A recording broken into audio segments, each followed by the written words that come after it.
We see a boy called Percival running in an open field when he spots a rocky bird in the air. It's a pretty rare sight to see one flying around here, so he calls down to his grandpa, who clearly has never skipped arm day, to help him catch the bird for dinner. With nothing else at hand, the old man finds a pitchfork and chucks it several stories into the air, effortlessly striking down the bird. As the bird falls off a cliff, Percival isn't about to let that meat slip out of his grasp so easily, so he leaps off the cliff and grabs the bird before catching himself on a rock just in time to avoid falling to his death. After that, they sit down to eat the well-done meat, but in the background, we see some ominous purple magic on the bird, which I'm pretty sure is a not good sign. Once done eating, they then head outside for a light-sparing match, of which, unsurprisingly, Grandpa is the victor after a brief struggle, but Percival takes some pride in knowing that he put up a good fight against him this time. Grandpa leads him to the top of the cliff and shows him the vast expanse of space that extends beyond this island, just waiting to be adventured, places to see, things to do, and he may even find the One Piece. However, Percival doesn't really care about any of that and just wishes to continue his daily routine here with Grandpa on this island. That night, as they eat their dinner, Grandpa talks about how Percival's father went out on adventures as soon as he turned 16, but as far as Percival knows, his dad is dead.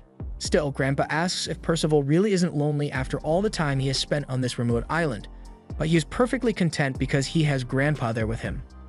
Later that night, he can't sleep and wanders outside to look at the stars. He thinks about all the wondrous things that his grandpa had told him about, and he is so full of excitement that he can't sit still at all. However, he is still happy with his current life because he has his grandpa with him, so he doesn't want to change that. That right there is a death flag if I've ever seen one.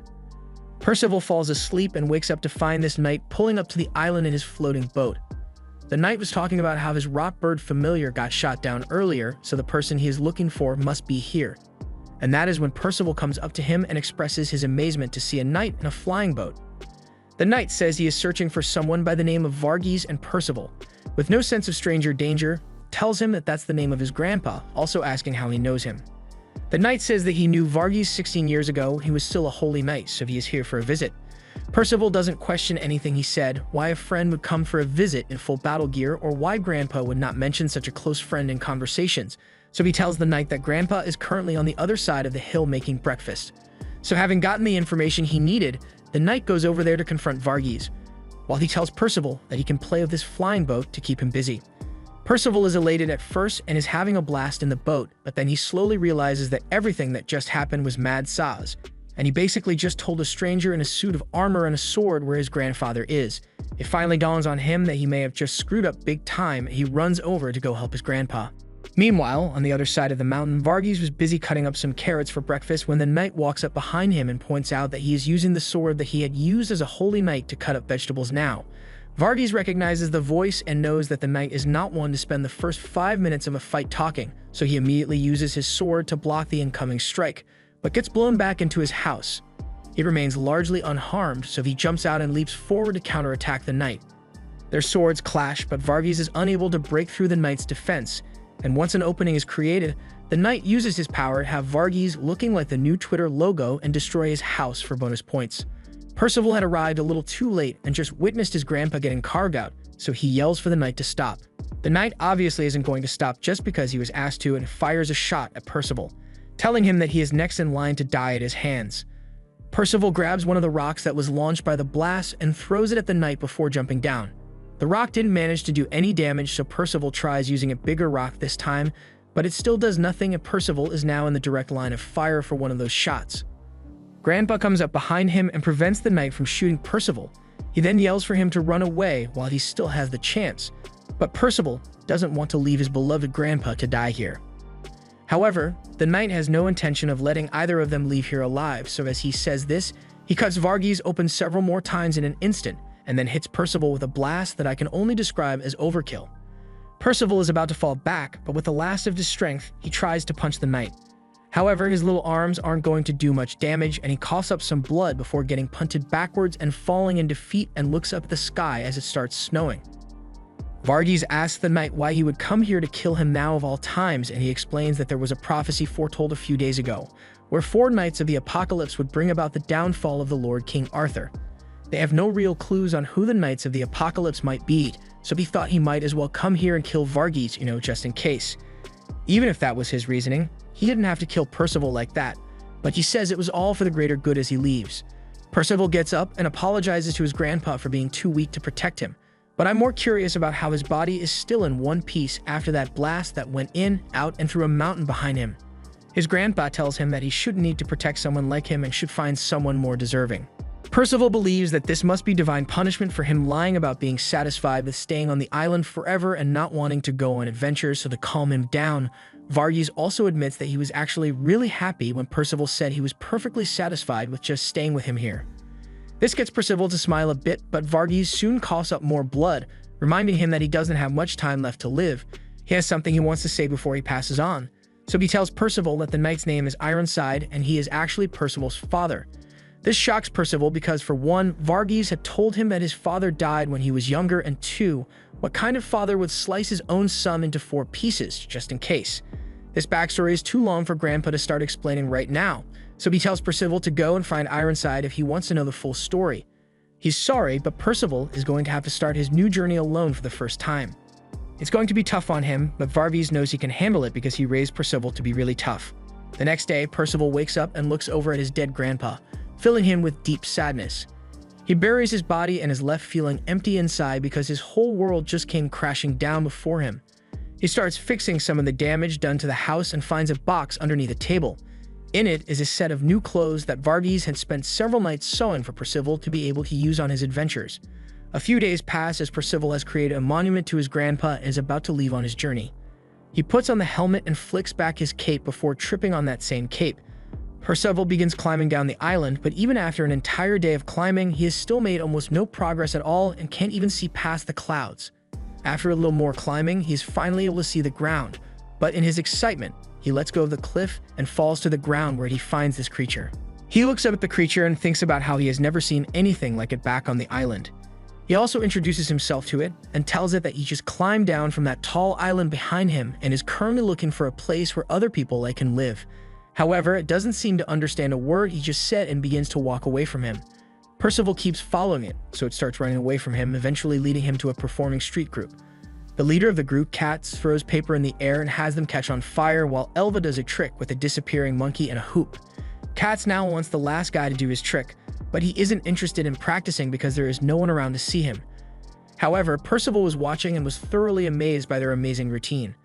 The others are confused as to where a kid like Percival could have come from because they are currently in the middle of nowhere, but Percival wants them to do some more magic tricks, so Donnie tries to take advantage of the situation and get Percival to pay them for it. However, having lived his entire life on a single island, Percival has no idea what paying even means. Donnie then says he will take Percival's stuff as payment for doing his trick, so he does the trick and makes Percival float to his utter joy and amazement. But while Percival was busy enjoying himself, Donnie had already put the others in the cart and began running away with Percival's stuff. The others tell him that what he just did was pretty messed up and he shouldn't leave a kid like that alone in the forest after taking his stuff. Donnie realizes that that kind of behavior puts him firmly in the jackass territory, so he's about to turn around, but then Percival shoots past him with great speed after sprinting to catch up to them. Donnie apologizes because he realized what he did was wrong, but also because he fears for his life after Percival's great feat of strength. Percival tells them he is looking for someone and asks how he can find that person. He tells them the name of the person he is looking for is Ironside, but they don't know who that could be. They ask why he is looking for this person. So Percival explains that Ironside is his father and also killed his grandpa, so they think he is on a quest for revenge. The group doesn't recognize the name, but they are heading to a village soon, so he might be able to find some information there if he goes with them. Percival asks if the tricks he saw them do before were their performance and tells them that it was amazing and looked just like magic. However, Donnie doesn't like having to do petty magic tricks just to make a living. Katz explains that they are a group of people who have had their dreams of becoming holy knights crushed. At the mention of holy knights, Percival remembers Ironside mentioning that both he and Percival's grandpa were holy knights previously. The others are surprised to hear this because that means he is the son of the holy knight. Just then, 2 people from the village come running up to them and begging for help. Their village is being attacked by a wolf, so they ask Donnie to use his horse to go and call some holy knights. But since he thinks it is just a regular wolf, he believes they should be more than enough to get rid of it by themselves, and in exchange, he will have the villagers give them food and a place to stay for the night. However, upon arrival, he realizes that the wolf is too much for them to handle and hightails it out of there to go call the holy knights. As they are fleeing, Percival jumps out of the cart to deal with the wolf, since there are still people in danger here. Dunny thinks it's suicide to go in and fight that thing alone when he is just a kid, but Percival doesn't want to let anyone suffer, so he will make sure to be able to protect them. He takes his stance and yells that he is going to kill and eat the wolf, so he takes out his arrows and fires 2 shots at it. However, he has got his accuracy stat at -100, so his arrows fly back towards him and strike him in the head and pin his cape to the ground. The wolf is about to take the chance to strike Percival, but Dunny steps in to save him. He gets knocked back and hurt, so Percival gets angry and decides to give up on the bow and just use what he's good with, his hands. After blocking the wolf's second strike, he jumps up and slaps the instincts and consciousness out of it, leaving everyone amazed and the wolf on the ground. As everyone begins to celebrate that they are safe, we see one of those familiar crests on the wolf, and that creature that met him initially is watching from a nearby cliff. Through a magic crystal, a knight is surprised that Percival was able to defeat one of his familiars, so he will be going in personally next to face him. Dunny is being patched up by Cats after the wounds he sustained from protecting Percival, and he asks where Percival went off to, being told that he was taken by Elva to the lake to wash up a bit. Elva tells Percival that he acts pretty mature for his age despite such a terrible wound because she still believes that he is a kid, but Percival was too busy looking at her and wondering why something was rising. They get back to the rest of the people in the village and they all want to celebrate with their hero, so they all toast to Percival and he finds the drink to be really delicious. He asks when it is, and is told that it's berry juice. Dunny says he would have liked some alcohol, but Elva points out that he is only 16 years old, just like her. Percival hears this and tells them that he is also 16, causing Elva to flush with embarrassment after all she did with Percival in the lake. Anyway, they carry on with the celebration and party a bit, then Percival begins to ask around if anyone has heard of Ironside, but no one seems to know anything about him, which begins to frustrate him a lot. He yells at the top of his lungs for Ironside to show himself, but Elva tells him that there is no point in yelling because he isn't here to hear him. However, someone else hears Percival screaming for Ironside and says he knows that name. It is the Black Knight. He comes down from his floating shield and talks about how he only came here to find the kid that killed his familiar, but instead finds that Percival, who was reported to have been killed, is still very much alive. He asks if Varghese managed to survive as well, but unfortunately, Varghese didn't have the levels of plot armor that Percival has and died from his wounds. Cats recognizes that this guy is a holy knight and tries to get him to leave Percival alone. I mean, it's a holy knight, so Cats gets backhanded away. The holy knight kind of apologizes for hitting Cats so hard since he only wanted to push him away a little and didn't mean to give him a concussion from it. Percival asks the knight why he knows his grandpa and Ironside. So he explains that he is Peligard, someone who knew both his father and grandfather. If he knows Ironside, then Percival tells him that he has until the count of 5 to tell him where he is, and Peligard is busy talking about how much he likes Percival for not being scared to face a holy knight. They aren't getting anywhere by talking, so Percival and Peligard prepare to fight. The crowd is smart and runs away so they don't get caught up in what is definitely going to be a chaotic battle. Percival charges forward and surprises Peligard because he is coming to him without a weapon, but as Percival lands a kick on him and manages to push him back along with his heavy armor, he is thoroughly impressed by the boy's potential.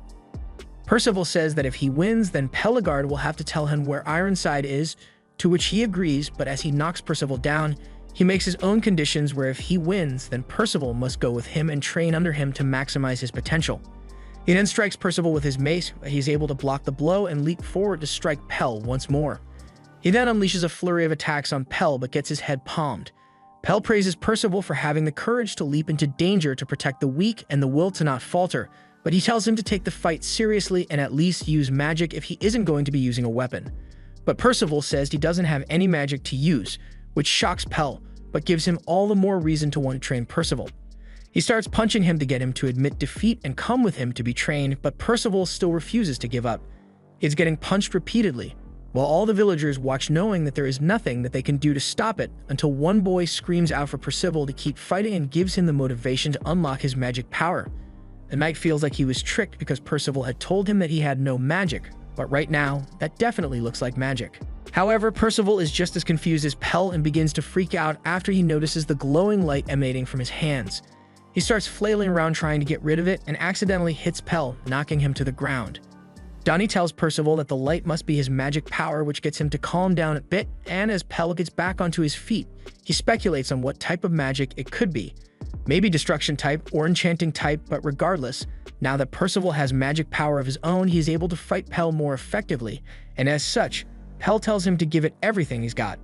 Percival rushes at Pell, and Pell swings his mace, creating a fireball aimed straight at Percival. He sees it coming and jumps out of the way to avoid it, but gets his cape caught on fire. The fireball keeps moving around, and Pell explains that this is his magic pyre. The fireball he controls continually aims for Percival, and he can do nothing but jump and duck to avoid it and not get himself roasted.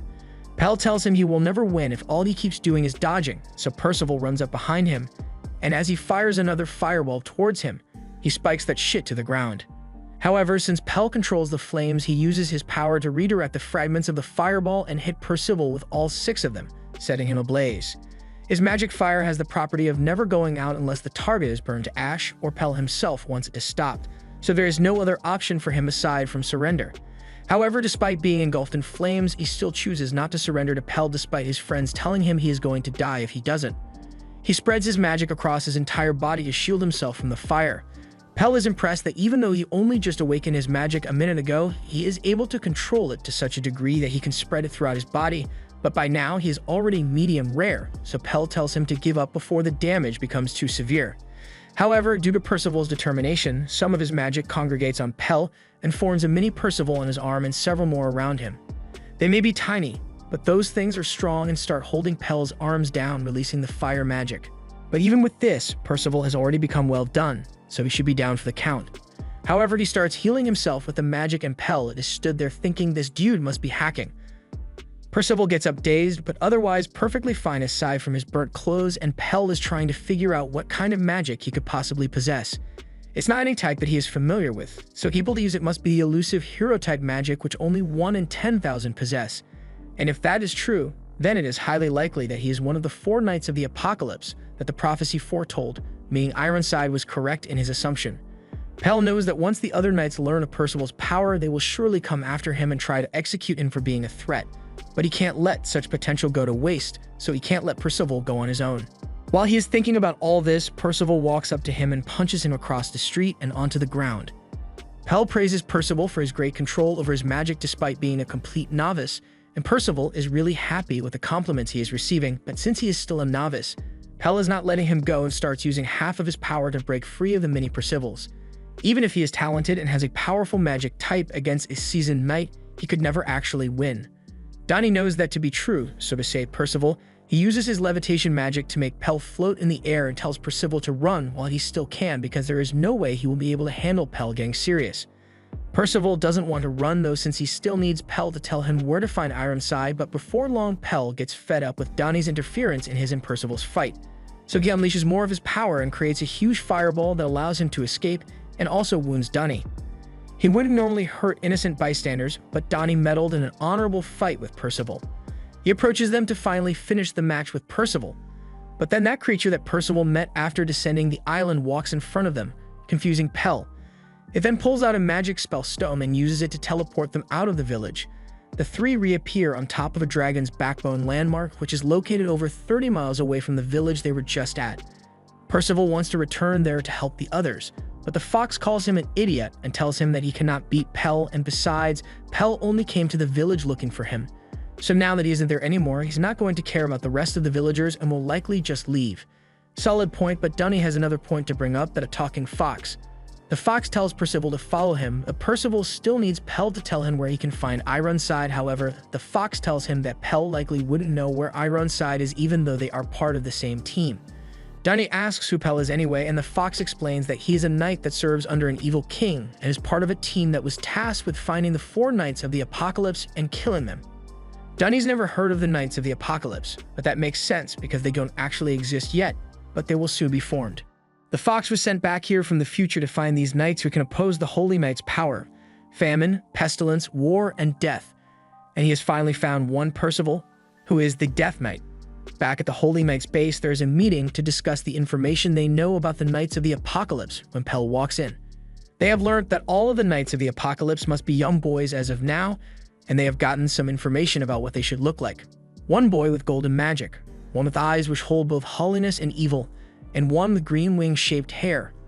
Ironside hears this and realizes that last one must have been referring to Percival. As he leaves, he thinks to himself about how he messed up by not making sure that Percival was dead. Pell shows up behind him and says he had thought Ironside left Percival alive on purpose because he felt guilty killing his own son, but it turns out he just failed due to plot armor. Ironside asks why he is talking as though Percival is alive, and he tells him that he knows because he just recently fought Percival. Ironside says he hopes Pell finished him off, but Pell says it would be a waste to let such potential die out so young. This causes a conflict between the two, and Ironside draws his sword, striking Pell, but Pell easily blocks it. He clarifies that it would be better to bring Percival in and train him as one of their holy knights to make sure he doesn't turn into one of the Knights of the Apocalypse. But Ironside doesn't like that idea because according to the prophecy, Percival is one day going to destroy the world. Meanwhile, Percival has just heard about the prophecy from the fox, but doesn't think it is a big deal because he just has to not destroy the world. Pretty simple. The fox says he is free to think whatever he wants, but he just has to come with him. However, Percival says he still needs to go find Ironside, so the fox tells him that he and the other knights are all in Camelot. Dunny doesn't believe him since Camelot was destroyed 16 years ago. Percival thinks the fox must have lied to him, but Foxson tells him that it still exists, although it can't be reached by normal means. If he wants to get there, he has to go through the kingdom of Leonis, and Percival is all for it despite Donnie's protests. Donnie finally agrees to go with him since Katz and Elva will probably be fine on their own. So they head to the kingdom of Leonis, which is 200 miles away, with the fox named Sin. As they finally make it off the dragon's backbone, Percival's stomach begins to growl and he gets an idea for a competition to see who can catch the best prey for lunch. Percival takes out his bow and arrow to go hunting, but Dunny remembers what happened last time and takes away the weapons until he can actually learn how to aim. He wanders around the forest and finds a gorge which looks really interesting, so he goes into it. Meanwhile, Donnie's trying to use the bow, and he's not very good, but at least his arrows go in the direction of the target. He misses one of his targets and hits a giant nun praying in the forest. They apologize, but she says it's no big deal since it didn't do much damage. Just then, two fairies come to her and say there's a short human who went into the gorge, and that particular gorge is pretty dangerous because it contains all kinds of monsters. The same monsters that Percival is currently backhanding.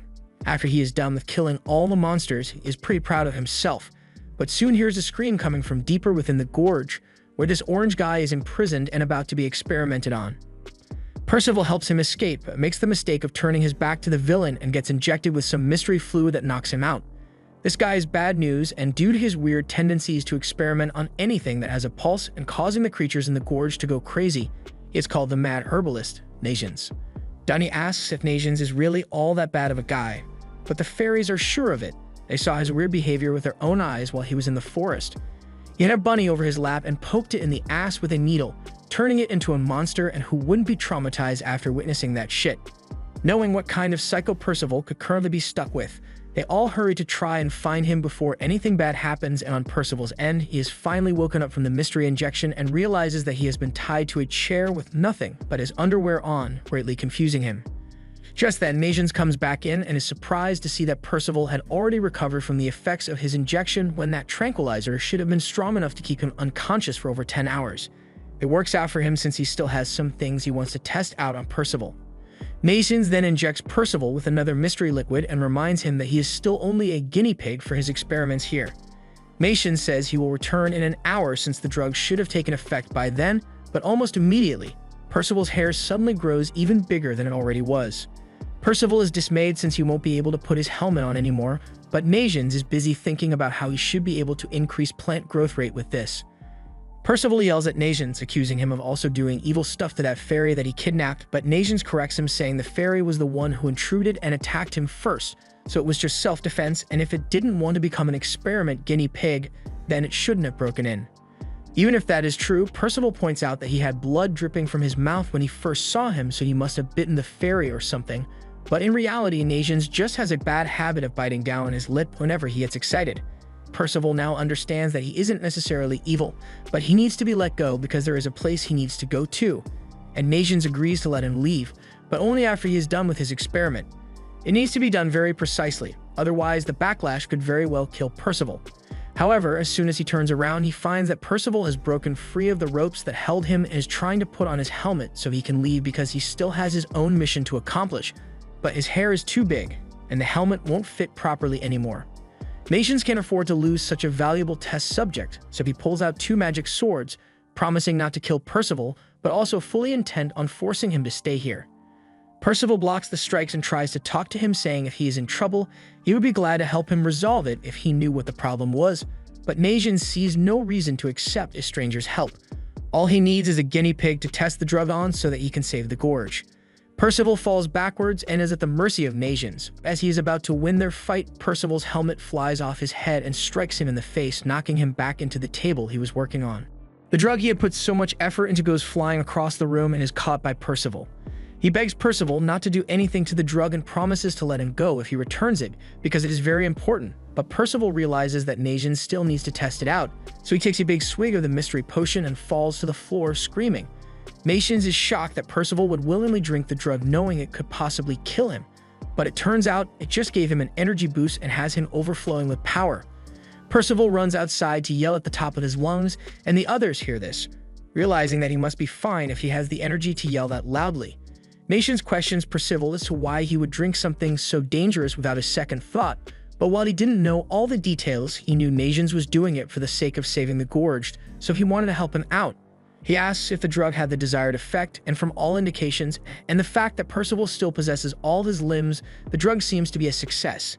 Nations thanks Percival for his help and introduces himself, before taking a swig of what is left of the drug and dropping to the floor.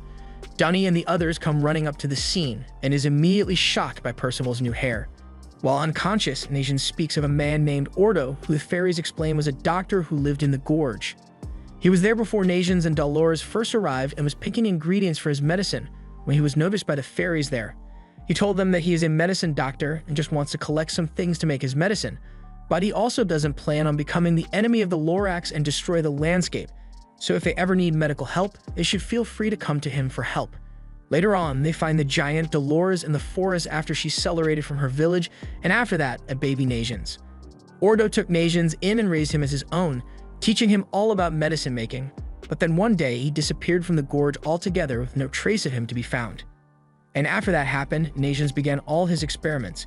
Meanwhile, the fairy that Percival had released from Nations' house plans to destroy the whole forest before Nations can do anything to save it, and to do that, he's going to use a monster he calls Ordo. Nations finally wakes up from his drug-induced coma and immediately tries to get up, saying he needs to spread the drug through the gorge to save it.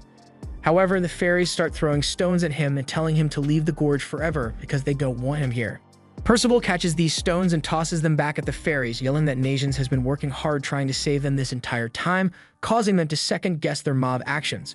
Soon after, the thing that Nations was trying to prevent happens, and the gorge is filled with a dense purple fog which causes all the plants and animals in the forest to immediately die as it encroaches.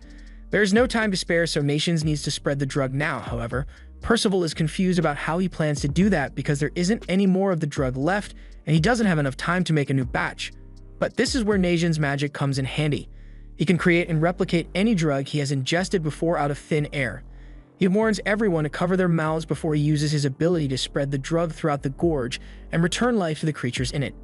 Sin talks to Nations and tells him that the fog didn't only affect the plants and trees, but also the soil itself, leading Nations to believe that the hole in the gorge is playing some kind of role in this mess. And from that hole comes an ugly monster. This abomination shows itself, and it is apparently Ordo, or was Ordo at least. The monster Ordo fires off its breath and covers the forest in more dense fog that causes life to wither away. So Nations runs up to him and begs him to stop because he is hurting the forest. However, the only thing on Monster Ordo's mind is the destruction of the gorge, and it grabs Nations intent on crushing the life out of his little body. However, Dolores comes to the rescue and pulls Nations out from Ordo's grasp, but gets hit with the poisoned breath, leaving her with the arm in treatment. The fairy returns, and it is clear that he is the one that did this to Ordo, so basically Percival caused a huge chunk of this mess when he let him escape earlier. Nations is distraught that his grandfather was injected with the spinal fluid, but Percival promises to help get him back to normal. But even though that is his intention, there isn't exactly a book on how to fix this, and they don't have a Berthold either, so I don't see how he plans to restore Ordo. Sin tells him he might have to get rid of that fairy if he wants to get Ordo back to his previous state. However, before they can take a crack at it, the fairy gets sniped with an arrow to the forehead and falls to the ground. The others have no idea where that shot came from, but Sin directs their attention to Ordo, who collapses as well. They see a holy knight above them, and Percival yells for him to identify himself. His name is Talisker, and he is the Ember Knight of the Eternal Kingdom. Hearing that he is a holy knight, he realizes that Talisker must be friends with Ironside. Nations yells at him for what he has done to Ordo, so the knight lands on the ground, saying he will tell them everything they want to know if they can manage to land even a single hit on him. Sin warns Nations not to fall for such obvious provocation, but it's too late, and he is already in fight mode. Talisker notices that Nations has magic of both an alteration type and enchantment type, which is pretty rare as far as magic users go. Percival says he will fight alongside him, but Nations says it is too dangerous for him as someone without magic power. Percival just smiles and goes into Dragon Ball's stance to release his magic, but nothing happens. He continues to push, and eventually, a gas comes out, but it wasn't very magical. Nations thanks Percival for wanting to help, but this is something he has to do on his own. Nations rushes towards Talisker, who raises his axe to the sky and summons a storm. Sim warns Nations of the incoming attack as a wall of hailstones come crashing down on him. By every indication, Nations should be dead, but Percival somehow ran in front of him and pushed him back to avoid the hailstones. That's some serious speed right there, but he must have been on cooldown because he does nothing to react to Ordo smacking Nations away from behind. Talisker says it's time to end this and orders Ordo to finish him off, but Percival's speed cooldown must have ended because he makes it just in time to stop the lunge from hitting Nations, but for some reason decided to block it with his head instead of his hands. He isn't going to let Talisker force Ordo to kill Nasions after he has spent so much effort protecting this place. Talisker yells for Ordo to finish it, but it seems Percival managed to get through to him as he begins to cry and call out to Nations. Talisker has grown tired of this, and if Ordo isn't going to listen to him, then he will just crush him along with all the others and call down another hailstorm to kill him. However, Percival's speed is back up and running again, so he leaps on top of Ordo and jumps into the air, proceeding to throw hands with a storm. The others are just standing there watching like, damn, this kid is really boxing with a storm. After he is done, Percival lands on the ground bleeding and exhausted, causing him to fall to the ground, but before he lands, Dunny slides in and catches him. Nations questions why he would do something so dangerous, but Percival just wanted to save Ordo so that Nations will eventually be able to turn him back to normal. And while Nations still isn't sure how they are going to do that, he trusts Percival's word. Talisker is about to attack again when suddenly, Percival begins to glow with a blinding yellow light, has managed to awaken his magic power again. Talisker is shocked because he has never seen magic power like Percival's own, and the Nations are equally shocked. Even though he was in really bad shape just a second ago, he is completely healed and is producing even more magic than when he faced the Black Knight. If Percival's power allows him to heal, and Talisker says he will just crush Percival so badly that there will be nothing left to regenerate from. He calls down a massive hailstorm and makes it hit exactly where Percival is standing. The hail hits the ground and Talisker is sure that he must have been turned to mince meat by an attack like that, but Percival's magic shields him by absorbing all the stones and afterwards fires them back at Talisker.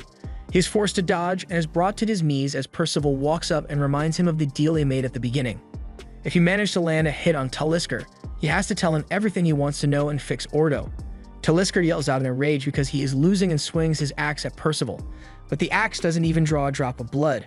He swings at him several more times, but Percival is still standing perfectly intact. Talisker praises Percival's defensive capabilities, but he doesn't think he will ever be able to land a hit on him with those bare hands. Never mind, that will do it. Now that Percival has managed to land a hit on Talisker, he demands to know what he did to Ordo that made him like this. He was a kind person who gave medicine to the fairies and took in a stray giant. Why does he have to suffer like this? Talisker says that's the problem, since saving other beings aside from humans is outrageous. So he is racist. He says that what King Arthur desires is a world where all the other inferior races have been eliminated and only the pure-blooded humans can live in peace. Talisker had warned Ordo not to aid the other races in the forest, but he didn't listen to the warning and continued to help them, which is why he turned Ordo into a monster. Percival thinks that is the dumbest reason he has ever heard for turning someone into a monster, but Talisker stands firm by his racism. He then uses his magic to control the weather once more and summon lightning upon Percival. The blast is a direct hit, but it does no damage once more as Percival's magic shields him and absorbs the lightning. He runs towards Talisker with the lightning and uses it as his own attack, while Talisker has finally recognized him as one of the foretold 4 Knights of the Apocalypse. He manages to dodge Percival and thinks this is a good opportunity to make sure that the prophecy does not come to pass by killing Percival. The others go to Percival and tell him that his power seems to take the shape of whatever he imagines, so he should imagine a weapon. But make sure it is not a bow, because Percival still sucks at using those. Talisker uses his strongest attack, forming a bird from all the power he has, and this creates an image in Percival's mind of the time he cut up a rock bird for dinner. So he forms a knife and gets the others to let him cook. In an instant, the magic bird is sliced up perfectly and ready for seasoning, but before that, Percival launches his knife at Talisker, knocking him into the cliff. Talisker has been defeated, so Sin tells Percival that he can deactivate his magic now, which he tries to do, but Percival doesn't know how. Donnie turns around and finds that Dolores is actually alright, but she's black now. Sin explains that she used a skill called heavy metal, which giants are able to use to protect themselves. Nations is happy to see that she is still alive, but Ordo is still a monster right now. Then Sin manages to find a purple stick that was dropped by Talisker before he was defeated by Percival, and as soon as he destroys it, Ordo begins to transform and revert back to his old self. Percival gets up and says he has decided what he is going to do. He got blown away by his father, and here he had to fight Talisker as well. So he's going to go after the one giving all the orders and beat up the king of Camelot so no one else is hurt. Before they leave, they hear Najans calling to them from a distance and wait for him to catch up. He says he wants to follow them on their journey. Percival welcomes him with open arms, and Najans is just happy to be a part of a team with the first person he could ever call a friend. In a castle, Ironside is greeted by a man whom he asks how the search has been going. The man apologizes and says he has only gone as far as to find out that the target is located in this city, but he has yet to actually locate it, and it continues to elude them even now. So Caden promises to redouble his search efforts in order to find it. But Anna, the girl standing beside him, can tell that something is terribly wrong with Caden, and even more so with Ironside. Immediately after she thinks this, Ironside begins talking about how beautiful she has gotten since she turned 16, like the creepy uncle everyone forgets to uninvite from the party. And now that she's legal, he would have liked to get her to marry his son if she doesn't mind. She clearly minds, but Caden is sucking up to Ironside so much that he is fully willing to sell his daughter off. She doesn't know what to say, but luckily Ironside was only joking after all. He plans to kill his son if he ever actually finds him. He also asks her to keep an eye out for the thing he and her father are looking for, called the fragments of the Coffin of Eternal Darkness. Our boy and his team eventually make it all the way to the village of Sustana. And as soon as they arrive, Percival's magic begins reacting to something, directing him towards the tree with something buried under it. Ignoring the possibility that he may be desecrating someone's grave, Percival digs it up and finds one of those coffin fragments. Sidon seems to know what that is, and so does Anna as she appears behind the group and questions them on why they are here while also threatening them. She thinks they are here to give that fragment to the Holy Knight, but Donnie tries to explain that they just happened to find this thing. She draws her sword without hearing them out, and Donnie pulls out his knife to defend himself, but gets no gift and is eating a face full of dirt. Nations saw Donnie get annihilated and decided right there that he didn't want to fight her, but she wanted to fight him, so he didn't have a choice but to get a taste of the ground as well. She then declared that no matter what, she would get them to give back that fragment, and Percival just hands it over. It usually isn't that easy, so she is taken aback, but she still doesn't believe they are innocent. She can see the darkness in people, and while Donnie and Najans don't have much, there is still darkness within them. However, when it comes to Percival, his brain is too smooth to hold any lies, so he is completely clean. So she realizes that he was telling the truth when he said they accidentally dug it up. They ask her who the Holy Knight she was talking about earlier is, but their conversation is interrupted by a maid who has come to fetch her, since the Lord is currently looking for her. She tries to hide the fragment since everyone in town is looking for that thing. She stuffs it in Percival's cloak, asking him to never show it to anyone. Otherwise, Ironside will get his hands on it. Hearing that name, there is a lot that Percival wants to ask, but he gets cut short as Anna has to go now. The guys get a room in an inn and wonder what the item they have could be since Anna was so worried about keeping it hidden. Sin says he knows what it is, but this is the first time he has ever personally seen one. It's a fragment of the Coffin of Eternal Darkness, a legendary magical item that was created by a giant craftsman long ago. In the castle, Anna's father is trying to persuade her not to go out anymore because it can be really dangerous out there, but she retorts that he lets a mysterious man such as Ironside move around freely in the city, which is arguably more dangerous. He knows of her ability to see the evil in people, so he is sure that she is right about Ironside being evil, but the dude has the power to level mountains with his fingers, so Caden doesn't want to push his luck by aggravating him. She says he should stop being such a wimp and stand up for the people because she will become a holy knight one day and will surely protect the city if anything happens, but her father has had enough of this conversation and bitch slaps the freedom of speech out of her. He then gets called by the maid informing him that it is time for an arrangement he had planned. He meets with Ironside while Percival and the others watch from a nearby rooftop. Ironside unveils a relic fragment which fits perfectly with the piece that Percival found, and Sin can tell that something very bad will happen if he manages to complete that relic. The relic was originally used by the demon tribe, but to activate it, the goddesses had to sacrifice themselves. It was sealed away, and he tells them he'll explain in detail later, but right now, the problem is the process to activate it. He assumes Ironside has gathered all the people here to use them as sacrifices to activate it, meaning the entire town would be in danger. Percival wants to leap into action immediately, but Sin tells him to calm down since fortunately, the final piece to complete the artifact is still in their hands so he can't activate it. Percival still wants to go because he has been after Ironside this entire time, but with his current ability, he would only put himself and the civilians in danger.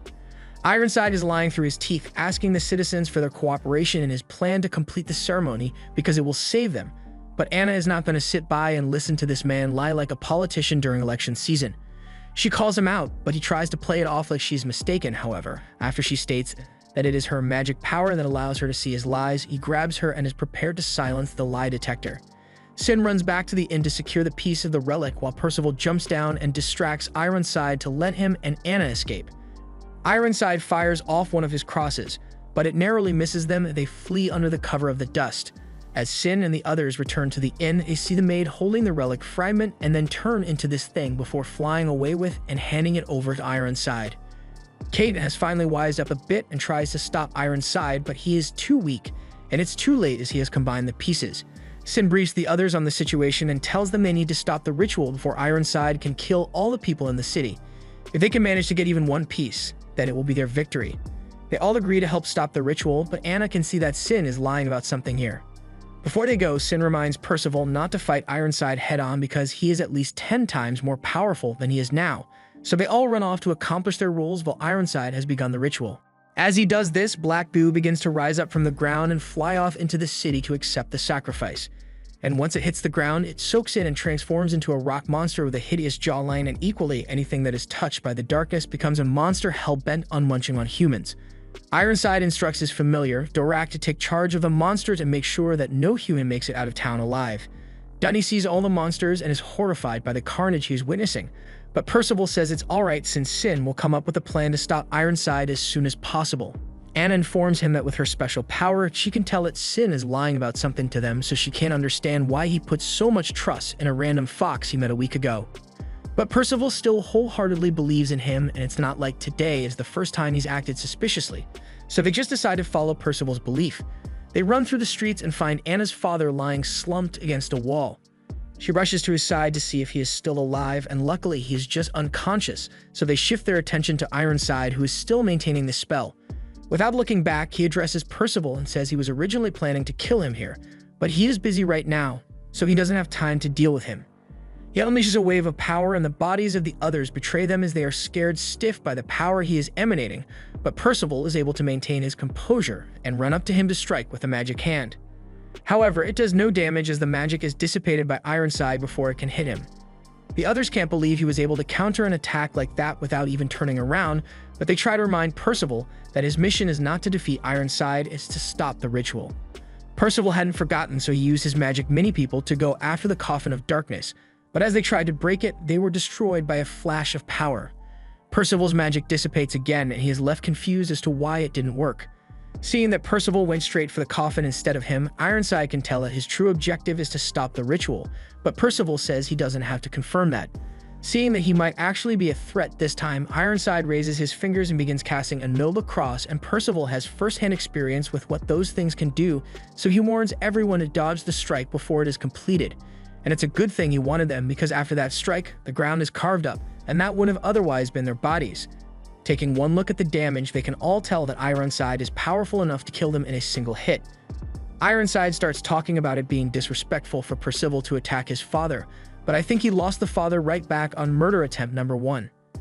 Anna is shocked to hear that Ironside is Percival's father, and from what the others know, he is the one that killed Percival's grandfather, which is why he wants to fight him so badly. Aside from that, Dunny says they need to run away quickly. Ironside is way too dangerous, and with how he acts, even if they were babies, he wouldn't hesitate to kill them all. Nations asks what will happen to the villagers if they just leave, but Dunny has known this village for one day. He sees no reason he should get himself killed for people he has never met before. Nations thinks he is being unreasonable, but Anna kind of agrees with him, thinking this is the town's problem, so she can't ask strangers whom she attacked upon first meeting to sacrifice their lives to save it. This is something she must do on her own. Nations says he is not going to run away and leave them behind, but Dunny can't say the same because he immediately gets stepping and leaves them behind. Percival continues to attack Ironside and says if he can't stop him from doing the ritual, then he is just going to break the coffin altogether. Ironside doesn't think that's a funny joke and fires off several crosses at Percival. He manages to dodge them by jumping upward and asks the other to go after the coffin while he keeps Ironside busy. But honestly, this is light work for Ironside, so he isn't losing focus by fighting him at all. As they clash, Ironside uses his sword to cut Percival's magic in two. He then tells him his swordsmanship is pretty good, but it would only work on a bird on a cutting board. He then raises his sword to strike Percival down once and for all, but gets stopped by Anna, who is angered to learn Ironside killed his own father and now wants to kill his son. And Ironside is just annoyed that this girl that keeps pretending to be a holy knight is interfering with his plans again. She continues to attack him and proclaims again that she will become a holy knight that will truly protect the town from evil, all while Ironside parries every one of her attacks without even turning to look. He then asks if she thinks she can fight with her clothes in that state, and soon after, her clothes rip apart. But rather than be embarrassed, she takes her clothes off altogether, revealing that she had a second outfit under her first one. She's paying Percival back for saving her earlier, so she isn't going to back down for any reason. Ironside sees her courage and is impressed, finally turning to face her and saying she should try to land a hit or even just a scratch on him. But soon after he had made his challenge, the nausea effect hits and his body begins to feel numb. This was the work of Nations, as he used his poison magic to weaken Ironside. That's some nice teamwork, but Ironside has grown fed up with their constant tricks and traps, so he is starting to take this whole fight a little more seriously and prepares to show them what true pain is. He throws some glowing red dust into the air, and the group just stands there like it isn't a clear indication that this thing is an attack. Even Anna's father was able to realize what was coming, and there was enough time for him to run to his daughter's side, so there really shouldn't have been a reason they couldn't dodge. But in the end, they get hit with the attack as dozens of smaller crosses strike them repeatedly.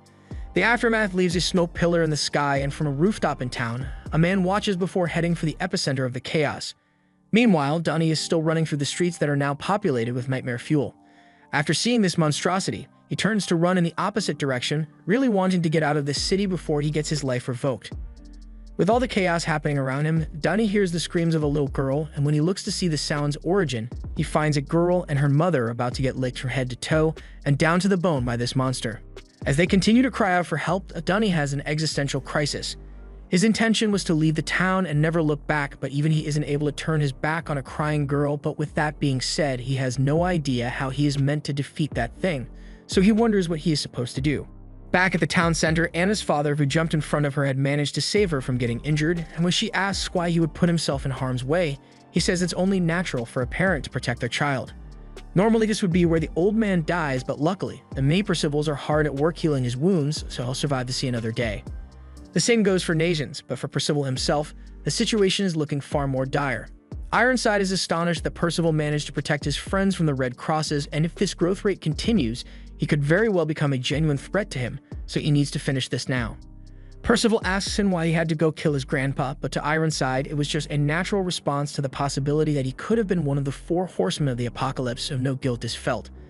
Percival doesn't see that as a good reason to pull up and just kill a man, but there is also the fact that Ironside holds a major grudge against Percival's grandfather for taking something he valued greatly long ago.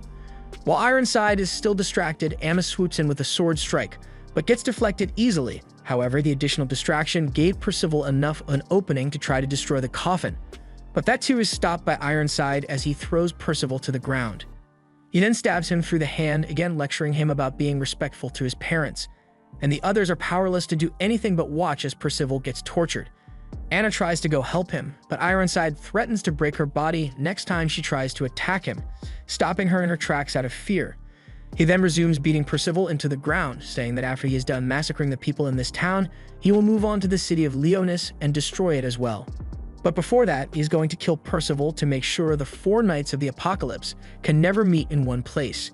He sees Percival's magic trying to heal his injured hand, so he stomps it into the ground to stop it from healing and calls Percival's magic pathetic. He raises his sword and stabs Percival through the stomach, while the others plead for him to stop. And as Percival looks up one final time, we see the light fade from his eyes. After that, all of his magic fades away, and Ironside is sure that he is dead this time.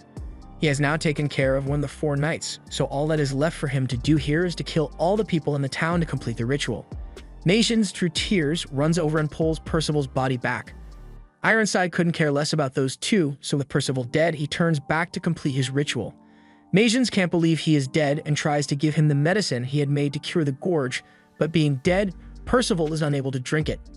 Anna steps up and tries to feed him the potion with mouth to mouth, but Percival still can't drink it.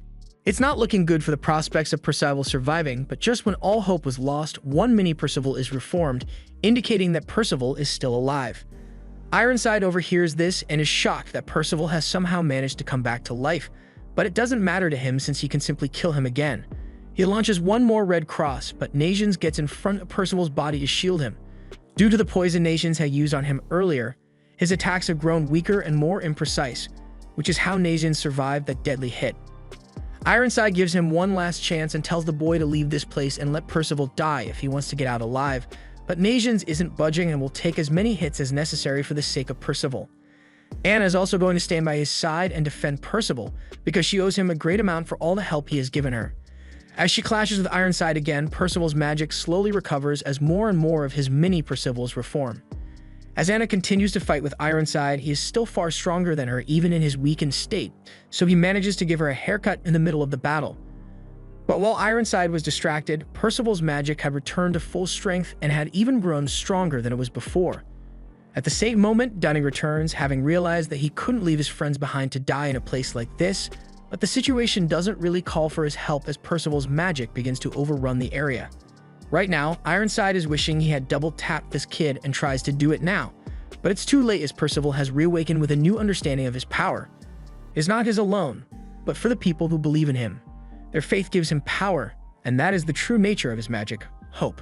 Back in the town, the various monsters are still on a rampage under the command of Ironside's familiar, and he instructs them to spare no human. No matter what it takes, they must all die in order to awaken the coffin as Ironside wants. As the mayhem continues, from a nearby alleyway, a man emerges holding several knives, and as one of the citizens about to get eaten by a monster, it has its body turned to dust in an instant. This was the work of that mysterious man, and after defeating the monster, the knife in his hand shatters to pieces, so he brings out the next one. With these knives, he continues to lay indiscriminate carnage upon the monsters and destroy them before they can tell what's happening. Explosions continue to rain down upon them as the familiar, Dark, is left in utter confusion. Ironside contacts him to ask why the sacrifices haven't been completed yet, but while that's what Derek was doing, he has no explanation to give. All of a sudden, a bunch of the monsters started dying to a mysterious power, but he has no clue what that power it is, who is doing it, or even how many of the attackers there are. He flies down to ask one of the monsters what's going on down here, but as the Titan lowers its head to give an answer, it gets cleaved in two. As the dust settles, he can finally see the person responsible for the monster's death, but the man raises his knife and sends one of his strikes aimed towards Derek. He is unable to dodge and meets the same fate as the monster that perished before him, as well as a chain of monsters that were killed after him. The destruction is so widespread that even from the top of the hill, Percival and the others can tell that someone is bringing down a bunch of the monsters in town. Nations wonders if it's some holy warrior, but while they don't know exactly who it is, they believe it was the work of Sin going to call in reinforcements. With the monsters being killed as they speak, even with the lives that were already lost, Ironside will no longer be able to sacrifice enough people to activate the coffin, so he has lost. Ironside very calmly accepts his loss and briefly goes into proud father mode, telling Percival he has grown so much in such a short amount of time, and his grandfather would definitely be happy to see how powerful he has become. But seeing as he was the one who killed said grandfather, this is one time Percival wishes his father never came back with the milk. Ironside says it was just him fulfilling his duty, so he had to kill his grandfather, and moreover, he tried to kill his own son, Percival, twice. He seems to be showing some amount of remorse for his actions and drops his sword to the ground. According to him, for failing his mission to activate the coffin, he will be held accountable by his lord and executed if he returns, but that is what he deserves. This 180 in personality is starting to seem really fishy. He clings to a given up, so he at least wants to see the face of his son up close one last time. Percival was beginning to fall for his talk no jutsu, but luckily, Anna was there to give him a reality check. Every word Ironside just uttered was a lie, and there is no sign of remorse or love anywhere in his heart, so now that the ritual has been stopped, all he wanted to do was to trick Percival into getting close enough to be killed at his hands. Ironside is enraged that Anna ruined his talk no jutsu trap and swears that no matter what, he will make sure Percival meets his end here. He begins rapid firing his crosses at them, forcing Percival to fly around through the sky to evade the strikes. He continues to dart through the sky at breakneck speeds, and he is only capable of moving so fast thanks to the hope of his friends, so they are basically the batteries for his magic power. Ironside is still feeling the effects of Magian's poison, so he is unable to continue his barrage of attacks for a while. With the opening he is given, Percival turns into a bomber and rains down his magic to cluster bomb Ironside, but that was just a distraction, as it was really just a smokescreen meant to allow them to sneak up from behind him. However, Ironside saw this coming and easily countered the surprise attack. Percival remembers what Sin had told him about Ironside being far stronger than he thinks he is, and it looks like he was right about that. While he is still next to the coffin, they are limited in what they can do, so they need to get him away from it somehow, and Percival has a great idea for what they could do, and it involves Dunny. As they fly back around, Percival charges towards Ironside with his hand raised as though he were going to strike Ironside, but Ironside tells him it's useless because he isn't powerful enough to defeat him. That may be true, but today is a win for Percival since the charge was just a fake out as Dunny had used his magic to make the coffin levitate, and as such, it was beyond the protection of Ironside, allowing Percival to fly up and destroy it with his magic sword. As the coffin crumbles to pieces, they keep a piece of it so it can't be reassembled. The rest of the pieces crash at the feet of Ironside, and you can tell he is pissed off because his helmet cracks open and falls to the ground, revealing his true face to. Ironside begins to mock Percival for having accomplished nothing. So what if he destroyed the coffin and took one of its pieces? That just means all they need to do is kill him and take the coffin piece back in order to continue the plan. So he has solved nothing at all. Even if there are not enough people left in this town to sacrifice, there are still many more cities on the continent, and he can sacrifice any one of them for the sake of his goal.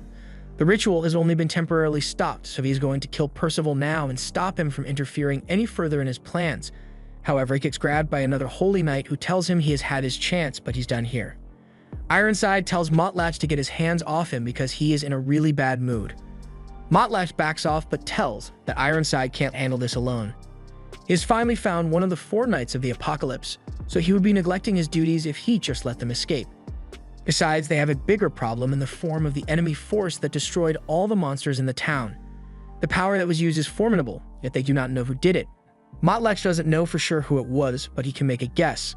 The monsters that Ironside summoned were powerful, yet all of them were killed in an instant. The only person he can think of who would have the kind of power necessary to do something like that would be a legendary hero from one of the 7 deadly sins, or at least something similar to that. The team is shocked at the mention of the 7 deadly sins, but Motlatch continues. If it's actually one of them here, then he's in great danger, and doesn't want to stick around to find out what they'll end up doing, so he wants Ironside to withdraw for now. Before they leave, Ironside locks eyes with Percival one last time while giving him a death stare. They then disappear into a cloud of smoke, and now that they are gone, the group finally return to the ground and collapse out of exhaustion. Anna's father calls out to her, happy to see that she is safe. She runs up and hugs him, equally happy he's alive, but now that she knows he's okay, she rubs it in about her being right about Ironside. Sin then comes back and the guys rush over to ask him who he called to handle those monsters. He lies and says he called in some friends from the forest, but Dunny isn't buying it. However, Percival bought his entire stock as he continued asking what kinds of animals they were. Ironside is giving a report to his lord and is getting made fun of for failing his mission. Even if the one who stopped him was one of the 4 Knights of the Apocalypse, he can't imagine what it must feel like to get your ass beat by a kid. He was expecting Ironside to make some excuse about the kid being really powerful, but he has nothing to say. He will accept any punishment that Arthur sees fit. Arthur takes him up on that offer and has his hands and feet bound by monsters before his chest is stabbed. Arthur sees the world as being plagued by the suffering of humans at the hands of other species, so he wants to cleanse the world of all of those undesirables and make a world for only humans. But with the 7 deadly sins and the new 4 Knights of the Apocalypse, it seems that threats to his perfect plan still exist in the world. And while that is the case, there can never truly be peace for him. All said while Ironside is still getting penetrated violently by the monster. Arthur says he doesn't want any more failures from Ironside as he is expecting great things from him.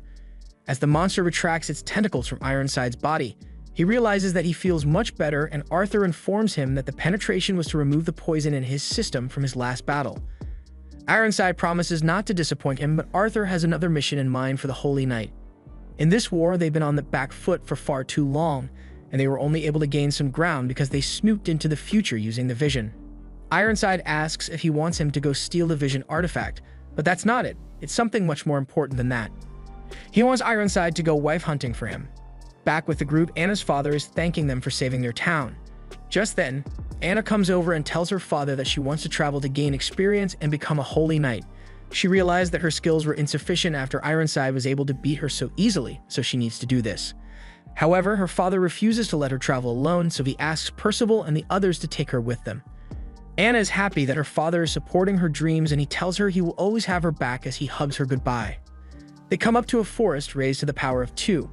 Percival remembers what his grandpa told him about this place, and it is apparently so complicated that if you get lost in there, there's almost no chance of ever getting out. Sin thinks they can use this to their advantage, so he suggests that they lure the Holy Knights that are chasing them into the forest so they can be dealt with. The rest of the Holy Knights have begun to close in on the position of Percival and his party, so Pelibert asks if Arthur would like him to go and assist them in taking Percival on. Arthur suggests instead that he join Ironside in the search for his bride, but he doesn't like the idea of doing a search mission. Arthur was only joking and tells Pelibert that he's free to do whatever he likes and he doesn't need to report to him so often, unless of course there is good news to be delivered. Pelibert is dismissed and he goes off skipping towards Percival, excited to see how much more powerful the boy has grown since they last met. Meanwhile, the rest of the Holy Knights have entered the forest, but the device which they were using to track down Percival and the others shows that they have split off into 4 directions, so they realize that it is a move to split up their forces. They think they are just up against a bunch of kids, so it shouldn't be necessary to attack as a group. Thus, they make the fatal error of splitting up. And it was definitely a mistake because it turns out that those magic signatures that they were detecting weren't even from the group, it was just from a bunch of mini Percivals that they had spread across the forest. As long as they stay inside the ring that Sin created, their magic signatures won't be detected, and as such, the knight will head straight for the mini Percivals instead. While they are in the anti-detection ring, Nations decides to snort some random powder he found in the forest, and it must be good because he ends up biting his lip again out of excitement. Sin tells them to quiet down because it is almost time for their plan to be put into action as one of the Holy Knights has taken the bait. They all jump down and confront him, but the knight isn't feeling very threatened and proclaims he'll just kill everyone here. He charges forward and knocks both Nations and Anna off the branch, and he's sure they'll die to fall damage once they hit the ground. Next up is Donnie, but what the knight hadn't planned for was the fact that Donnie had floating magic, so he pulls both of them back up, and they all gang up on the knight. Despite their perfectly coordinated attack, the knight doesn't seem to have suffered much damage and thinks Percival is pretty disappointing for someone that has prophecies to destroy the world. Still, he knows when to give credit where it is due since he can recognize that Anna is good with her sword and Nations has good battle senses. But there's not much he can say about Donnie. At least he didn't run away this time.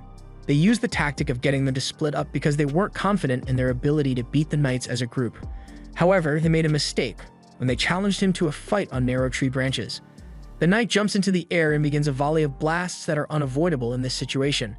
Sten yells for Nations and Percival to use their magic to enchant everyone's weapons, but the knight comes crashing down and splits the branch they were standing on into several pieces.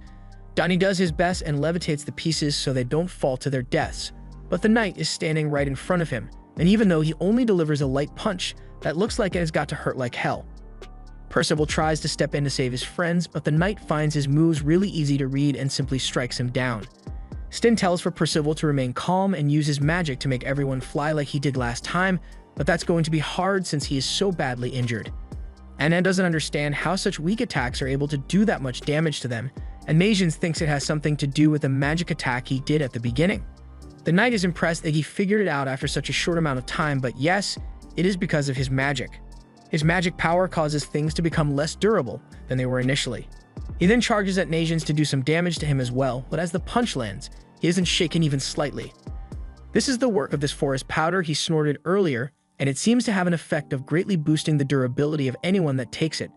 He then stretches out his hand and spreads a mist that he recreated from the knight's magic power, so once the knight is hit with it, he too becomes far less durable and is easily knocked out by the Nations and Percival, leaving him to his fate of fall damage. That's the first knight down, but while they are leaving, Sin asks why Percival chose to save the knight, so he says he doesn't want to kill anyone, no matter how bad they may be. He says that, but I'm pretty sure he killed Taliska back when he met Nations. Anyway, Sin tells him that they don't have the luxury of giving mercy to their enemies because they are seriously trying to kill him, and they aren't all like Ard who switch teams mid-game. Percival is aware of this, but he still doesn't want to kill anyone, so he just keeps flying. Nations warns him that if he keeps going at this speed, then he will soon run out of magic altogether, so Sin asks Percival to stop for a moment so he can maintain at least a baseline magic level. However, before they can stop, they begin to sense 2 other magic signatures in the forest and look back to see a horse riding in the air. That is a magic beast made by Arthur with his magic tool. The 2 knights believe there is no way that Percival will be able to escape them while they have this majestic beast, so one of them begins firing wind magic at the group and Percival is forced to take evasion maneuvers to escape the attackers. His magic power isn't going to last much longer, so they end up being forced to the ground by their attackers. Percival is down for the count, and the drug Nasian snorted seems to have had some side effects, so he is out as well. However, despite being low on magic, Percival gets back up to face the knights that have come for him. He wants to face them alone. The power of friendship means Donnie and Anna step up to fight for him instead. Donnie would prefer to take on the woman, but Anna beat him to it, and he is now stuck with the big guy. Donnie tries to use his magic to keep the big guy in the air and away from him, but that doesn't work out so well for him as the guy is able to use his magic to blow Donnie back. His magic creates shockwaves, so Donnie can't get close enough to make him float without getting blasted. Meanwhile, Anna is being hit by the Avatar over here and can't find an opening to get close. Sin calls out and tells her to aim for the magic tool the woman is using to summon all the magic, but that's not exactly going to be easy to do. Sin instructs Donnie to make the big guy float again, and predictably, the guy uses his shockwave to break free.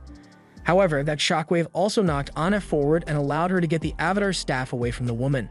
Now, it's a one-on-one fight, and the woman has nothing but her illusion magic to fight with. Unfortunately for her, Anna isn't fooled and aims straight at the real one. Landing what has to be a kill shot.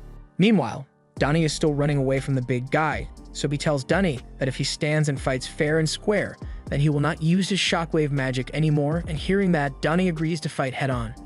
The others think it is suicide to fight head-on like that while only having a knife, but it turns out that Donnie's actually built like that. He is really winning an axe fight with a knife. The others ask why he hasn't done this before if he can fight like that, but he just doesn't like hurting people. After slashing the big guy dozens of times, he begs for him to surrender since he doesn't like doing this. But the big guy has the power to regenerate as well, so a knife won't be enough to kill him. Donnie tries to use his magic again, but the guy keeps breaking free, so Sin steps up to Donnie since he's gotten tired of watching him waste his potential. His magic shouldn't be limited to just making things float, since if he can lift something off the ground, then he can grab a hold of it. Donnie tries it out and is able to freely grab hold of the big guy. So before he can use his shockwave, Donnie chucks him way off into the distance.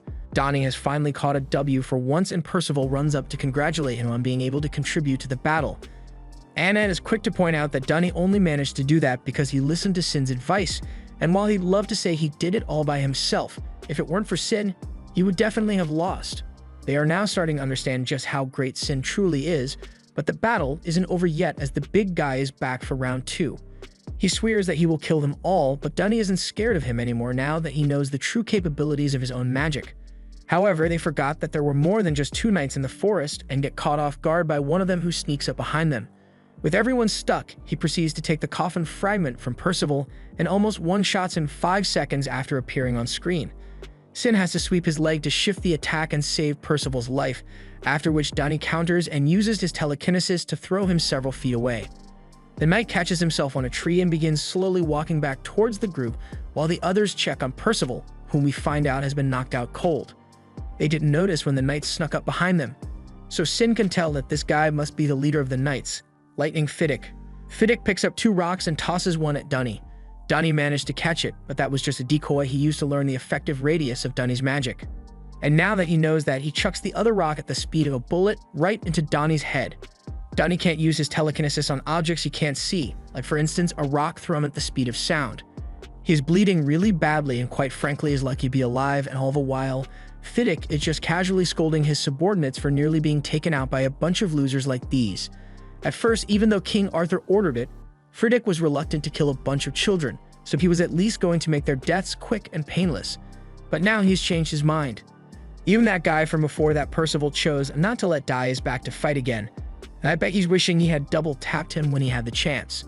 Fiddick pulls out a magic orb, and once it is used, the entire knight team are brought back to full HP.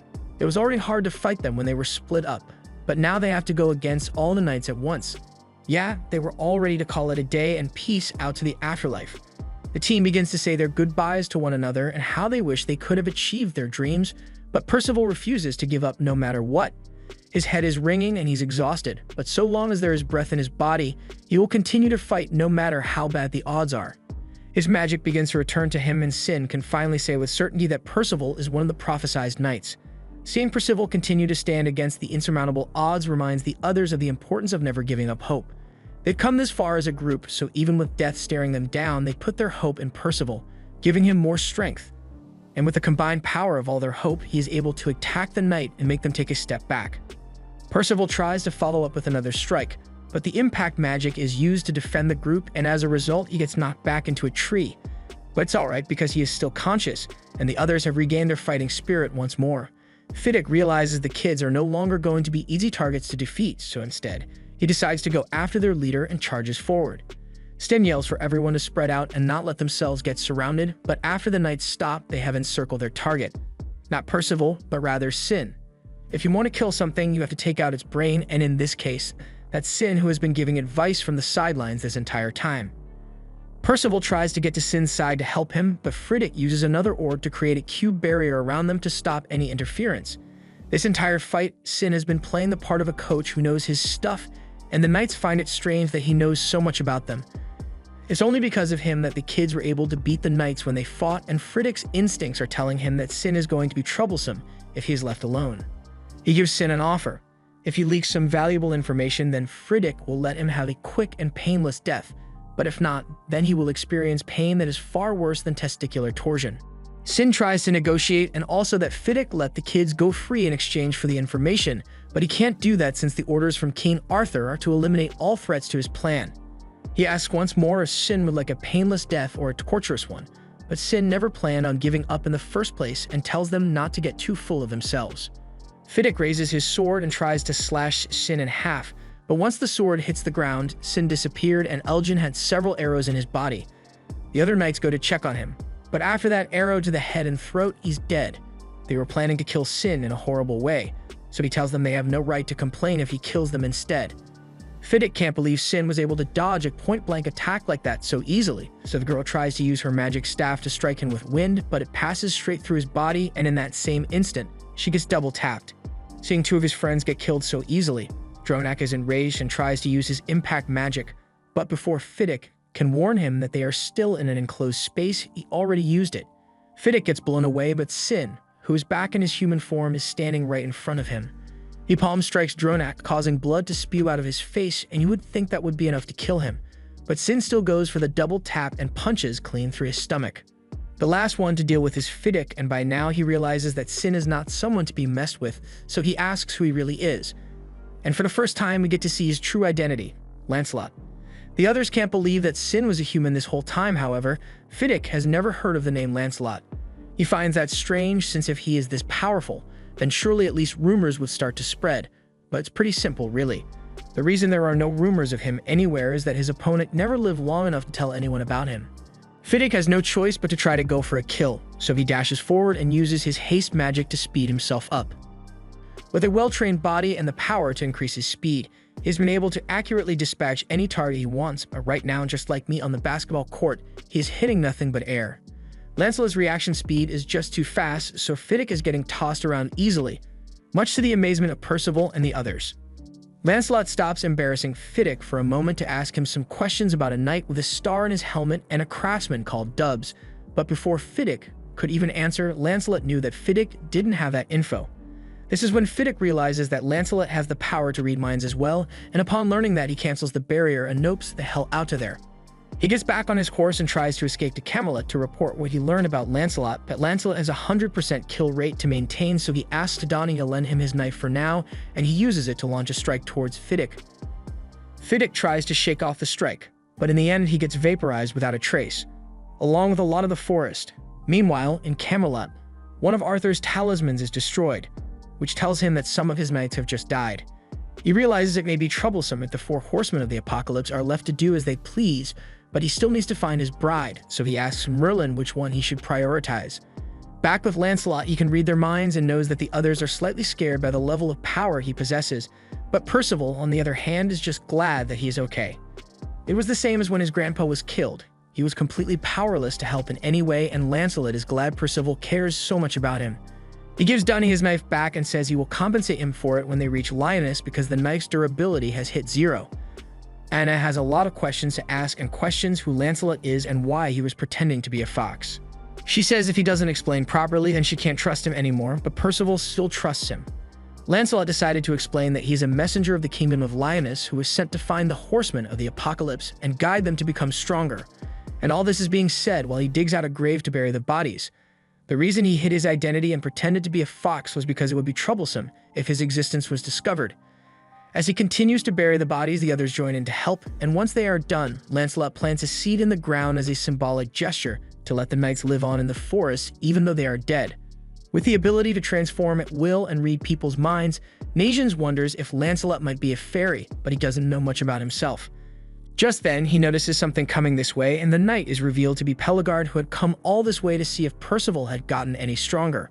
However, Lancelot doesn't have time to deal with Pelegard right now, so he takes one of those magic teleportation orbs and teleports them all out of there, leaving Pelegard with no one to play with.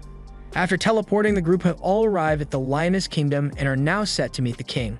As the group makes their way into the city, they are in awe of the sights to be seen, especially Anna, who has never left her home village before and is experiencing city life for the first time. Still, she is much better than Percival, whose brain is shut off from the overload of information he is getting. Lancelot takes them to the castle and asks to be let in to see the king by the guards, but one of them informs him that the king has gone out to play. Patrol the castle grounds while also playing a little. Lancelot expected as much from the king, but since he isn't here right now, they're just going to have to kill time in the city. But before that, they realize they have no idea where Percival ran off to. Percival is busy frolicking through the city when he accidentally bumps into a man because he wasn't watching where he was going. The bump basically pulverized this guy's spine, but he is nice, so he tells Percival it's fine so he doesn't need to worry about him. However, this is still his fault, so Percival offers to help the man carry his heavy load. Elsewhere, we see a doctor in town who has just helped a woman when he sees Dreyfus walking up to him with the posture of an 80-year-old man. He asks what happened to him, but Dreyfus tells him the pain is actually almost gone now, and it's all thanks to this little guy on his back. Meanwhile, Percival is carrying the boxes for delivery and is trying to recall the location where he is supposed to take them to, when he runs into Meliodas, who is still out on his playtime. He finds Percival interesting and asks him what he is up to, so Percival explains what happened and why he is carrying these boxes. The delivery was meant to be for him, but it was taking too long, so he came out to see if something went wrong. At the same time, he also notices the artifact on Percival's back, so he asks about it and Percival straight up tells him it's the coffin fragment, intriguing Meliodas even more. They finally make it to Meliodas' store and Percival is shocked because he thought Meliodas was a kid just like him. They head inside, and as thanks for helping him carry his luggage, Meliodas offers him some free pudding. I don't know what's in that pudding Percival just ate, but I want what he's having. Elsewhere in the city, the others are still searching for Percival in the city, but it's hard since the city is so huge. Lancelot says he is going to go search somewhere else in the meantime, so if the others manage to find him, they should wait at the castle gate for him. And on Percival's end, he has just woken up after his acid trip and is surprised when Meliodas calls him by name. He knows all about Percival, his grandpa, and the horseman of the apocalypse, since he is the one Percival came here to meet, the King of Lyoness. Percival bursts out into laughter since the king of the kingdom is short just like him, but Meliodas doesn't mind and welcomes him to the kingdom nonetheless. On a serious note, now that Percival knows that Meliodas is the king of Lyoness, he asks why he was brought here, and what the four horsemen of the apocalypse are meant to be. Why do Arthur's holy knights keep saying he is going to destroy the world? What kind of person is this King Arthur, and why did his grandpa have to die? Meliodas understands Percival has many questions he would like to have answered, but that will all be explained to him in due time. So first, he asks if he would like to join him for a little walk through the city. On their walk, Meliodas shows Percival the town's drug clinic run by Dreyfus, and just as he says that, both Dreyfus and Hendrix walk out and notice them. They were both holy knight commanders in the past, but more importantly, Hendrix is obsessed with the mini Percival that was applied to Dreyfus' back. It works wonders for healing, so if he wants to know how to make more, but Meliodas drags Percival off before he can ask any more questions. Once they get to their destination, Meliodas lays the giant for his help, and Percival is happy to see that humans and non-humans are able to live together in peace here. It's been like this ever since the Holy War 16 years ago, but there are still only a few non-human species in the kingdom, though they seem to be getting along with everyone just fine. Percival asks if there are no demons in the kingdom, but no matter how progressive they may be, there are hardly any humans who would be okay with living with demons. Percival doesn't particularly hate demons, especially since he has been to a demon village and knows they can be pretty kind. He even flexes his knowledge of the demon language, but Meliodas is able to speak it as well. Their final stop is the top of a castle with an amazing view. Meliodas points over to a hilltop with a castle on it and tells Percival that it is called Darkmond. After this short tour, Percival understands that the people of Lyoness are really happy with their lives, and that may be true for now, but Meliodas fears that the peace they enjoy may come to an end in the near future. That brings us back to the reason Meliodas wanted Percival to come here. He wants to ask for his help to ensure that the people of the kingdom can continue to live in peace together. The four horsemen of the apocalypse, including Percival, are meant to save the world, but Percival doesn't think he has the power to do something as important as that. He could never have even made it here if he didn't have the support of all his friends. Besides, from what he knows, he is destined to destroy the world, but he is missing some important context, so Meliodas promises to explain everything properly to him. Just then, one of the knights comes to find Meliodas saying he has got some bad news. It has something to do with the prophecy, but Percival wasn't paying any attention and was more interested in the sparkling lights in the sky. Just as Meliodas was about to inform Percival of what happened, he noticed he was gone. Down in an alleyway, Percival was still chasing after the sparkling lights and wondering what they are. A female knight is walking in the opposite direction and sees Percival running towards her, so she warns him that it's dangerous to run without looking where he is going. Unfortunately, or fortunately, Percival didn't hear the warning and ends up with his face sandwiched between the knight's thighs.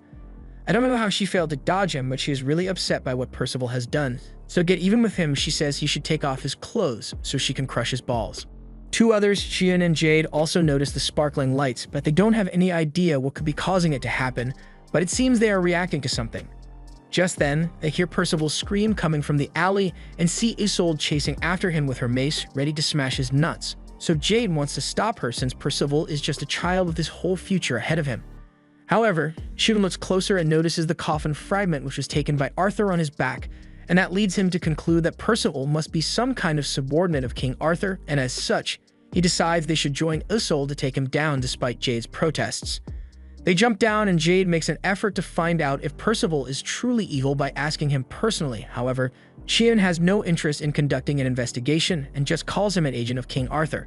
Since Isolde already didn't like him, she immediately believes he is an enemy and is ready to resume the smashing. But Percival tries to explain that he was summoned here by King Meliodas. However, before he can finish explaining, Qian uses his magic to make Percival unable to speak, and then uses his silence as an admission of guilt, showing just how scummy Qian is despite technically being part of the good guys. Isolde tries to smash Percival again, but he dodges out of the way and tries to defuse the situation. Jade still thinks the reasonable thing to do here would be to capture him and take him into custody for questioning, but Qian had been itching to kill someone all day, so he votes for the lethal auction, and Isolde still doesn't like Percival, so she is all in for killing him as well.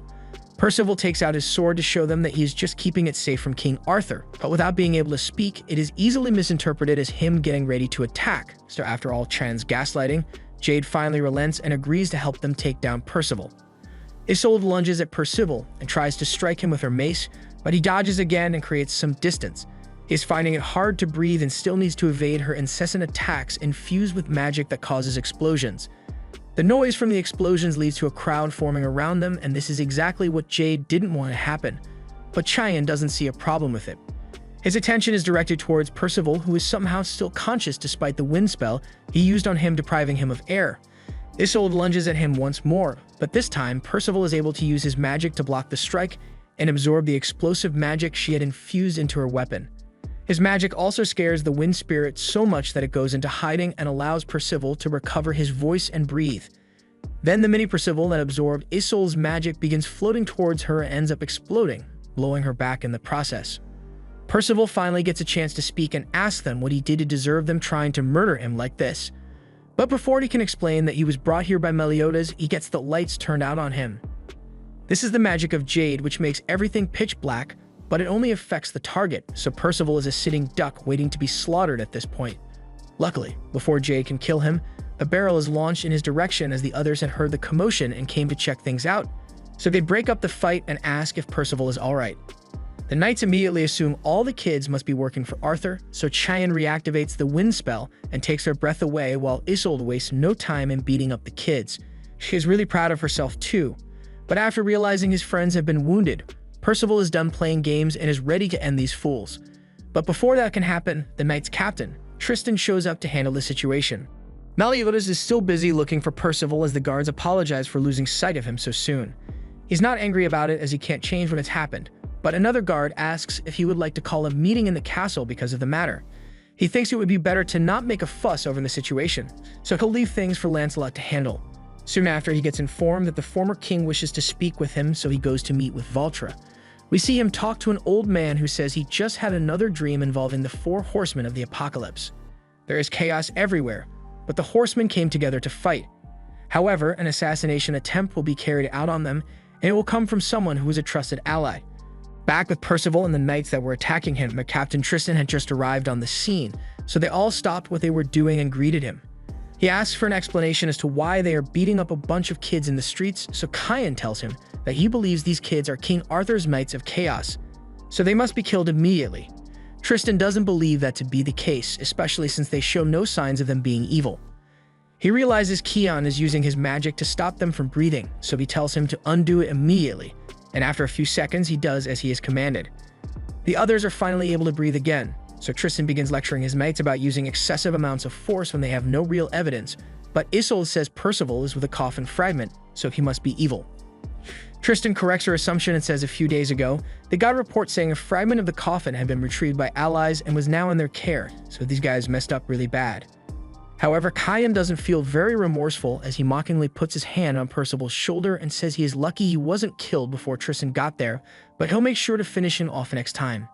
Meanwhile, Percival has gone off the deep end after having all his friends mortally wounded right in front of him, so just because Tristan stopped them from fighting doesn't mean he's forgiven them. He grabs Kian's arm and proceeds to break it as Kian screams out in agony, and by the time Percival lets go, his arm now looks like this, which is well-deserved since it's Kian. Isolde realizes this is Percival's doing, but thinks it might just be because he thinks he is still under attack, so she asks Jade to undo the darkness around his head so they can talk. However, before he can do so, Percival appears in front of him and grabs his throat. Tristan manages to kick Percival away before he could kill Jade, and tells him not to remove the darkness for now because they still aren't sure what Percival's ability is or if he will stop attacking once he can see again. He leaps up after him and tries to ask him about his identity, but Percival is speaking in an unknown language so he can't get an answer from him. Tristan uses one of his starlight attacks which would only do damage if he were a demon, but it has no real effect on him, so he rules out that possibility. A second later, Percival headbutts him and sends him flying, so Tristan is forced to pull out his swords and strike him down. Percival crashes back down to the ground, but he is still standing and ready to continue the fight. Tristan's about to re-engage, but then Percival's friends get in front of him for protection. Percival is a dear friend to them, so if they want to hurt him, they'll have to get past the 3 of them. Tristan warns the kids to get away from Percival, because it could be dangerous next to him, but they aren't worried because Percival is always going to be the same Percival they care for, and nothing will ever change that. They hug him to let him know they are still alive and there for him, and knowing that his friends are safe, Percival is finally able to calm down. Now that things have settled down, Danny yells at the knights that Percival is one of the 4 horsemen and was summoned by the King of Lyoness himself, so now they realize they've really messed up, and Kion is upset that he wasn't able to successfully assassinate him before the others found out about his identity. Tristan orders Jade to undo the darkness that he had placed on Percival, and once he does, Percival is finally able to see his friends' faces once more. He's glad everyone is alright, but they are not actually alright at all. They've got severe internal bleeding and fall over immediately after. Percival tries to heal them, but his magic doesn't work anymore as he needs to have the hope of his friends in order to use it. Since he can't heal them himself, Tristan offers to do it since his subordinates caused this mess to begin with. Percival thanks Tristan for healing his friends, also noticing that his eyes have changed color from when he first got here. Isolde explains that Tristan has goddess blood flowing through his veins, which is why he is able to heal all wounds no matter how grave. However, he can't fix torn clothing though. Jade gets his attention and asks him to come over so he can heal Kian's hand, but as he tries to fix him up, his magic fails to undo the damage. His magic is ineffective against diseases or curses, so he says they are probably going to have to consult some other healers in the kingdom. In other words, Kion is stuck like that for now. He is freaking out over his list arm and can't believe he is stuck like this for the rest of his life. How will he keep his position as knight with only one good arm? So he starts yelling at Percival for crippling him. The others yell back that it's his own fault for trying to get Percival set up to be killed, but Percival doesn't really hold a grudge anymore, and since it was apparently his fault that Kian's hand ended up all wrinkly and his friends were already healed, he walks up to Kian and grabs him to begin trying to recover his arm.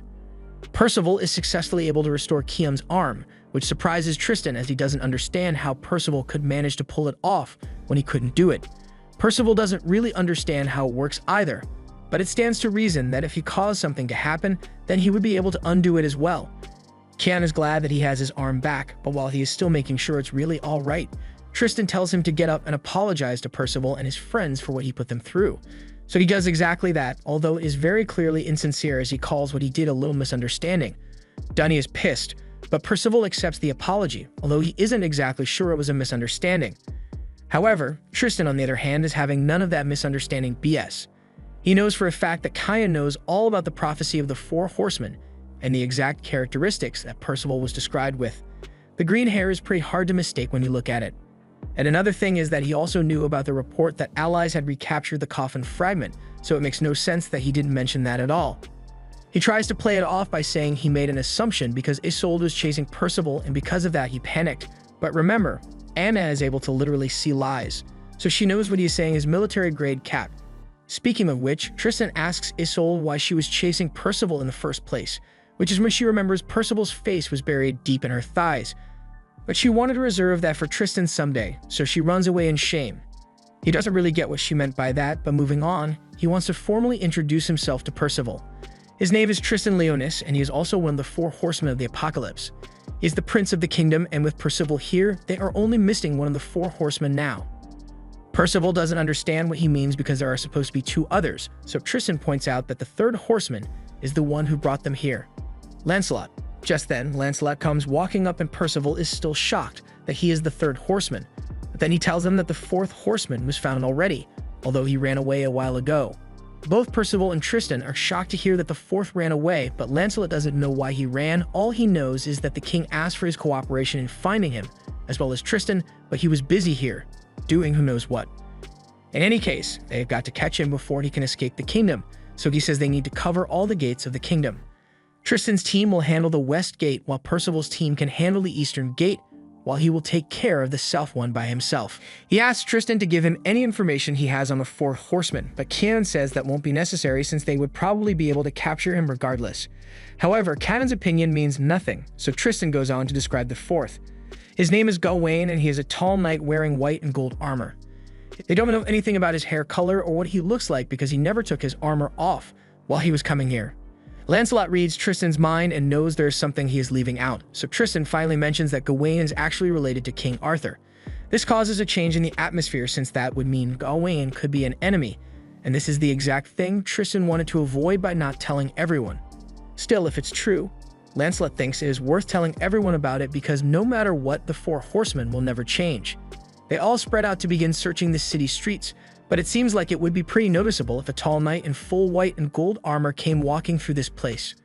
But more importantly, they are thinking about the fact Gawain is related to King Arthur, so they may find it hard to trust him fully even if he is one of the Four Horsemen. However, Percival doesn't think of it that way since his father is one of King Arthur's subordinates, but he is one of the Four Horsemen as well. Since they got to Lyonesse, they have been learning new things way too fast. First, they find out that the prince is one of the horsemen as well as Lancelot. They continue walking through town and Anne warns the others about Kian because if they couldn't tell, something is off about that guy. He knew exactly who Percival was, and despite that, he still tricked the other knights into attacking and trying to kill him. Just then it starts raining and we get a callback to the prophecy Valtra had earlier, when the rain starts with distant thunder. All the horsemen will be gathered in the same spot, but an assassin of chaos and a blade of betrayal will strike and all hope will be lost. On Lancelot's end, he was out watching to see if he can spot Gawain, when all of a sudden, a little girl shows up and asks him why he is sitting in the rain like that. Lancelot doesn't take her seriously and says she should go home, but as he says this, she says the exact words he used before he actually said them. He starts wondering if she can read his mind, but she tells him she doesn't have that kind of power. He asks who she is, and I don't even know how to explain what just happened, as this girl proclaims that she is his lover and kisses him right then and there. Lancelot tries to get her off him because this isn't legal, but she argues that age is just a number, so it doesn't matter. The girl starts teasing him for never having kissed anyone before, but he states that he receives kisses all the time. But then again, those were forehead kisses from his master, so it doesn't count, and that won her his soul. It's almost as if she can read his mind, but she just knows a lot about him, like his father's habits and other things. Lancelot gets serious and asks who this girl really is. He doesn't care about his father's habits, but he warns her not to tell anyone about his master. This is the first time they've met, and she has already stolen his first kiss as well.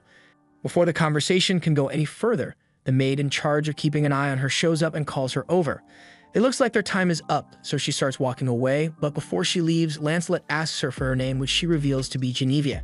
She will be in Lyonesse until tomorrow, however. Before she goes, she lets Lancelot know that he will be meeting the person he is looking for very soon. Over with Tristan's group, Kian is starting to question if this whole Four Horsemen thing is really true. The others are shocked when he says this because that is him basically saying the king is a liar and the prophecy is wrong. He clarifies that he didn't mean that, but when it comes to Lancelot and Percival, who are both nobodies from the middle of nowhere, he can't stand the thought of them being the saviors of the world. Tristan speaks up and says Lancelot is an amazing person, and even when compared to him, Lancelot's abilities and skills are superior to anything Tristan could pull off. The others don't believe it, but the same thing could be true with Percival being stronger as well. However, Tristan can't be sure since he doesn't know anything about Percival's identity, but it's obvious that Percival must be strong from that unknown power he has. Kian doesn't look very interested in what he is saying, and his attention gets drawn away when he sees Gawain walking in a tower above them. Tristan doesn't notice this and tells everyone to focus on finding Gawain, so he and Jade move forward while Kian breaks off from the group without saying anything. Jade is complaining to Tristan that it is taking too long to search by themselves, so it would have been better if they called for backup to make things go quicker. Tristan explains that the reason they didn't do that was because his father said it might cause a state of panic if everyone knew a horseman ran away. The two continue to walk without realizing Kian is gone and come across another knight, Perio. Tristan greets him warmly as he asks when the prince returned to the capital. It hasn't been long since Tristan got back, but there are more pressing matters at hand, so Tristan asks him if he has seen a knight in white armor pass by recently. Perio hasn't seen anyone that matches that description lately, but he'll let Tristan know if anything comes up. He turns to Jade and tells him that since he is the only other knight with the prince today, he should make sure to guard him well, but he doesn't know what he is talking about since Kian should have been with them. Meanwhile, Percival's team is searching through the city for Gawain, but while there are certainly many knights in armor, none of them match the description of Gawain. From what they are seeing, Lyonesse is really a country with a lot of holy knights, so searching for a suit of armor probably isn't going to get them far when it comes to finding Gawain. So with that being the case, they might have to try to find him using the other clue they were given, which is the fact that he has golden magic. Percival isn't sure what golden magic is meant to be, but he suddenly feels a surge through his body as something incredibly scary has just shown up. The others can feel it too and are frozen in their tracks, while Tristan and Jade are equally stunned by the murderous intent being emitted. Jade asks if that might have something to do with Gawain, but Tristan doesn't think so and suggests that hurry to find Kian before they do anything else. Even Lancelot notices something is wrong, so he leaps down from the roof and transforms himself into a fox so he can get a better look at the situation on the ground. In the middle of town, a man is eating heartily and having a good time, but he managed to draw the attention of Perio and the guards, who ask him what his business in Lyonesse is. Perio doesn't recognize him at all, so he knows he isn't some from the city, but the man tells him that he is here to find something, but that answer isn't good enough for Perio as he is the head of security for country, and as such, he is in charge of investigating suspicious people, and right now, the guy is looking really suspicious. The man only laughs at Perio's accusations, so the people around think it is just a random drunk getting in trouble with the guards. Perio tells the man that he may not have realized it, but his murderous and intent can be felt for miles, so he knows for a fact that he is up to no good in this country. But the man is fine with getting confronted now, as it will speed things along for him. He challenges Perio to a fight and he doesn't back down. The people can't believe they are about to witness a fight between a holy knight and a drunkard, but they clear the area so they don't get caught in it. Since the man doesn't have a weapon, Perio decides to lay aside his own for the sake of his honor as a knight, and the two get into stance for their battle. The fight begins and Perio seems to be on the upper foot as he manages to land some punches on the man's face, but the man continues to smile as he believes the fight is only getting started, and Perio looks down to discover that his hands have been engulfed in flames. At the same time, Kian pulls up on the knight in white armor like a stalker and uses his spirits to take away his breath and trap him in constructs made of rock. He doesn't believe in the prophecies that they were told and rather thinks Gawain is a pitiful excuse for a knight of prophecy with how easy it was to trap him like this. Right now there are no witnesses, so even if he dies, there will be no one to mourn him. Kian jumps down from his perch and mocks Gawain for being so weak despite having the title of a savior, and with such a sorry excuse of a man as him, the world would be better off if he took his place and became a knight of prophecy. He proceeds to instruct his golem to crush Gawain and bury him alive so no one will ever find the evidence of him, but his plans are foiled when Tristan arrives and puts a stop to his actions. Kian goes pale at the realization that Tristan now knows what he was trying to do, but he already had his suspicions of Kian when Anna mentioned that she could tell he was lying about his attack on Percival being an accident, but this is going way too far. It's a shame he had to stoop so low, but he'll be dealt with later. As for now, Tristan has to take care of Gawain. He orders Kian to undo the wind spirit magic so Gawain can breathe again. And once that is done, Tristan heals him. The man in the suit immediately takes off his helmet and thanks Tristan for saving his life. But hold up a minute, this guy is way too ugly to be a member of the main cast, so something must be wrong here. Tristan calls him by the name Gawain, but the guy is confused because his name is actually Tantalum. He just found this suit of armor laying on the ground after the guy who was wearing it before discarded it, so he wanted to try it on since it is great at drip. But if this schmuck has his armor, then where is Gawain? We cut back to the fight between Perio and the man as Perio goes on the defensive after realizing the man's body will burn whatever touches it. He tries to use a table to block, but the punch destroys it and has the table catch fire. The man tells Perio that he is going to have to try harder than that to beat him, but Perio could say the same since he knows the man hasn't gotten serious yet. He assumes the man must be some sort of famous holy knight, so he asks which country he is from. However, the man doesn't want to talk about it since if he gives that information, then he may have to actually kill him. Just then, Percival and the others arrive at the scene and Percival thinks the man out as the fourth knight of prophecy, Gawain. The others can't believe he is actually the fourth knight, but the man looks way too happy to see Percival and calls him by name. Percival asks how he knows his name, and they don't recognize him at first, but after a little reminder, Percival realizes that the man is actually Pelegard. He asks why he is here in Lyonesse, so Pelegard explains that he is here because he followed Percival from the forest and ended up in the city. Perio tries to get Percival to leave since he thinks he is just a regular kid, but Pelegard tells him it's fine if he stays since he has something he wants to do to him. He explains that Percival is one of the four horsemen, which surprises Perio, but that also leaves more questions since someone like him shouldn't have information like that. But the reason he knows about it is because he is a knight of King Arthur, and after hearing this, Perio no longer cares about honor and chooses to draw his sword. Pelegard welcomes the challenge and walks over to his table to retrieve his gear, so once he is suited back up, Perio stands ready to fight him. Percival wants to help Perio fight, but Perio tells him it's fine since his duty is to protect the four horsemen. Elsewhere, a woman was walking through the towers when she comes across Isolde, who is just about ready to end it all by jumping from the side of the tower. There is no meaning to life anymore if Tristan was not the first person to sandwich his face in her thighs. But before she goes through with it, the woman calls out to her and asks if she is alright. Isolde doesn't want to talk about it, but after some persuasive words from the woman, she opens up and says she is troubled because people don't find her attractive. She has super strength and is 6 feet tall, so she just got dumped by the man she loves. And just so you know, none of this actually happened. She was just overthinking things with Tristan. The woman tries to comfort her since she herself is built like Shaquille O'Neal. But their conversation is cut short as Isolde hears the commotion in town from the fight with Pelegard. The knights are struggling against him, but Perio manages to land a strike on him. After that, Pelegard finds that his body does the opposite of what he wants it to do, and this is all part of Perio's magic power. While he is struggling to move, Perio orders his knights to attack, but he is still able to use his magic power, so he uses that to blow them away. The blast can be seen all through the kingdom and sends debris flying everywhere, which almost hits Isolde, but Gawain O'Neal is there to protect her, as we get to see her in all her muscly glory. Percival manages to protect everyone from that blast and states Peregard hasn't really done anything to make him dislike him so much. But for the fact that he is associated with King Arthur and Ironside, he is his enemy. Peregard is just happy to hear that Percival doesn't hate him, but Perio tells Percival that it's a bad idea to fight Peregard now since he has too much power, but Percival remains determined. Peregard likes that spunk and urges him to try and beat him.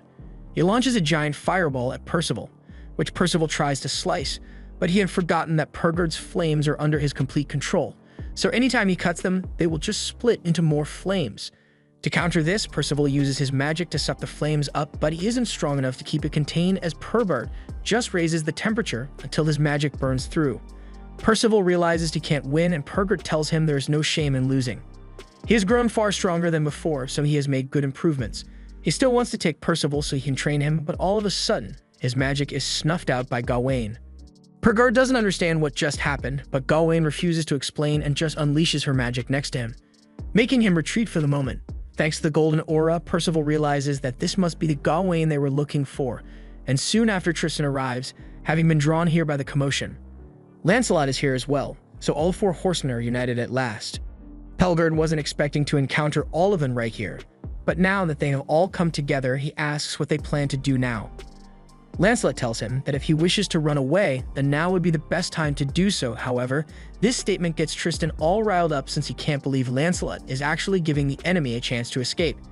He says they have to defeat and capture him as their prisoner, but Lancelot doesn't agree since Pelibert came here just looking for a good fight, not to actually kill anyone.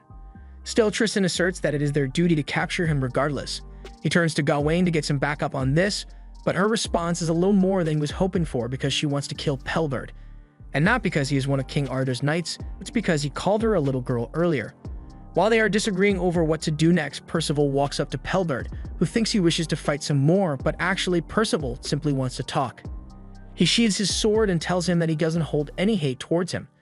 Unlike Ironside and King Arthur, whom he hates very much, Pelibert hasn't done any evil stuff, and even though he doesn't know much about him in the first place, he can tell that he isn't a bad guy. Earlier, he thought of Pelibert as an evil person, but now he is no longer so sure of that. Pelibert asks if Percival is asking him to sever ties with King Arthur and join his side, and for a second it looked like the talk no jutsu was effective. However, Pelibert just takes the opportunity while Percival's guard is down to yoink him off the ground and get out of there. Tristan tries to come to Percival's aid, but Pelibert tosses his shield at him to keep the distance between them before he calls back his mace and leaps into the air to ride away on said shield. As the others watch him escape, Tristan refuses to let him get away and brings out his wings to chase him. However, Pelibert had some extra tricks up his sleeve as he tosses a magic orb at Tristan, trapping him and the other horsemen in an inescapable perfect cube. In other words, all the people who could actually do something to help are now trapped, and we all know Donnie and the others aren't going to be of any help whatsoever. As he rides away with Percival in town, Percival yells at him for tricking him back there. He acted like he was being convinced just so Percival would lower his guard and fall for his trap. Pelibert says he was convinced, but only convinced that Percival is a major pushover. However, that's something he likes about the kid, but saying that just makes Percival fight even harder. Back in the town square, Donnie kicks the barrier to see if that would do anything to help, but it does very little change the situation. This is the same thing that was used against Lancelot back in the forest, but back then, the only way it was removable was with another magic orb. They wonder if there really is no way to remove the barrier without one of those, but that is not the case. It can be removed normally. However, it will take an immense amount of force to pull something like that off. Inside the barrier, Tristan is beating himself up because he let Percival get kidnapped by Pelibert. He then turns to Lancelot and questions why he didn't use one of his attacks to strike him down as he was flying away. Lancelot calmly explains that if he did something like that, then he would probably take out Percival as well, so it wasn't really an option. And besides, as he was reading Pelibert's mind, he could tell that Percival's talk no jutsu was actually making him consider switching sides. In the meantime, Pelio says he will head back to the castle to get help for them. However, before he can do that, Gawain takes a look at the barrier and begins to chant a spell which instantly dispels it. Tristan doesn't understand what she just did, but that's not important right now as he needs to hurry and go after Percival. Once Tristan leaves, Lancelot reveals that he recognized what Gawain did as absolute cancel, so he asks who she really is. And the whole time she's just standing there with such swagger that her middle name might as well be Himothy. While the others want to go after Percival as well, Lancelot tells them they should just leave that to Tristan, since they'll never be able to catch up on foot. But that doesn't apply to Gawain as she just teleports out of there. Tristan has just caught up to Pelibert as he was flying away, but then he notices something flying at him from the front. It is a sword, but not just any sword, as it is one that belongs to Himothy herself. She appears in front of Pelibert and declares that she will kill him for calling her a little girl back there. Pelibert tries to reason with her by saying she would kill Percival as well if she tried to take him down now, but she doesn't care in the slightest and might be a little crazy as well to boot. She slashes at Pelibert and nearly kills Percival as well, but at the last second, Pelibert tossed Percival aside to save him. However, he wasn't able to do the same for himself as Gawain's blade cut all the way through his chest. She was about to finish him off right there, but Percival couldn't just stand by and watch him be killed right before his eyes. So he rushes in and punches Gawain away before diving down to catch Pelibert. Once he is safely on the ground, Pelibert questions why he would go out of his way to save an enemy, but Percival could say the exact same thing about him since he went out of his way to push Percival out of danger earlier. Pelibert admits that he did it because he cares about Percival, but Percival just thinks he is being weird. Just then, Gawain descends from the sky, and upon locking eyes with Percival, the first thing she does is punt him. She has a major superiority complex, so Percival punching her back there was a great insult to her pride. However, her foot is planted so deeply in his stomach that he can't understand a word she just said. She then proceeds to backhand him away, intending to continue the beating. Tristan gets in between her and Percival for his own safety and tells her to stop.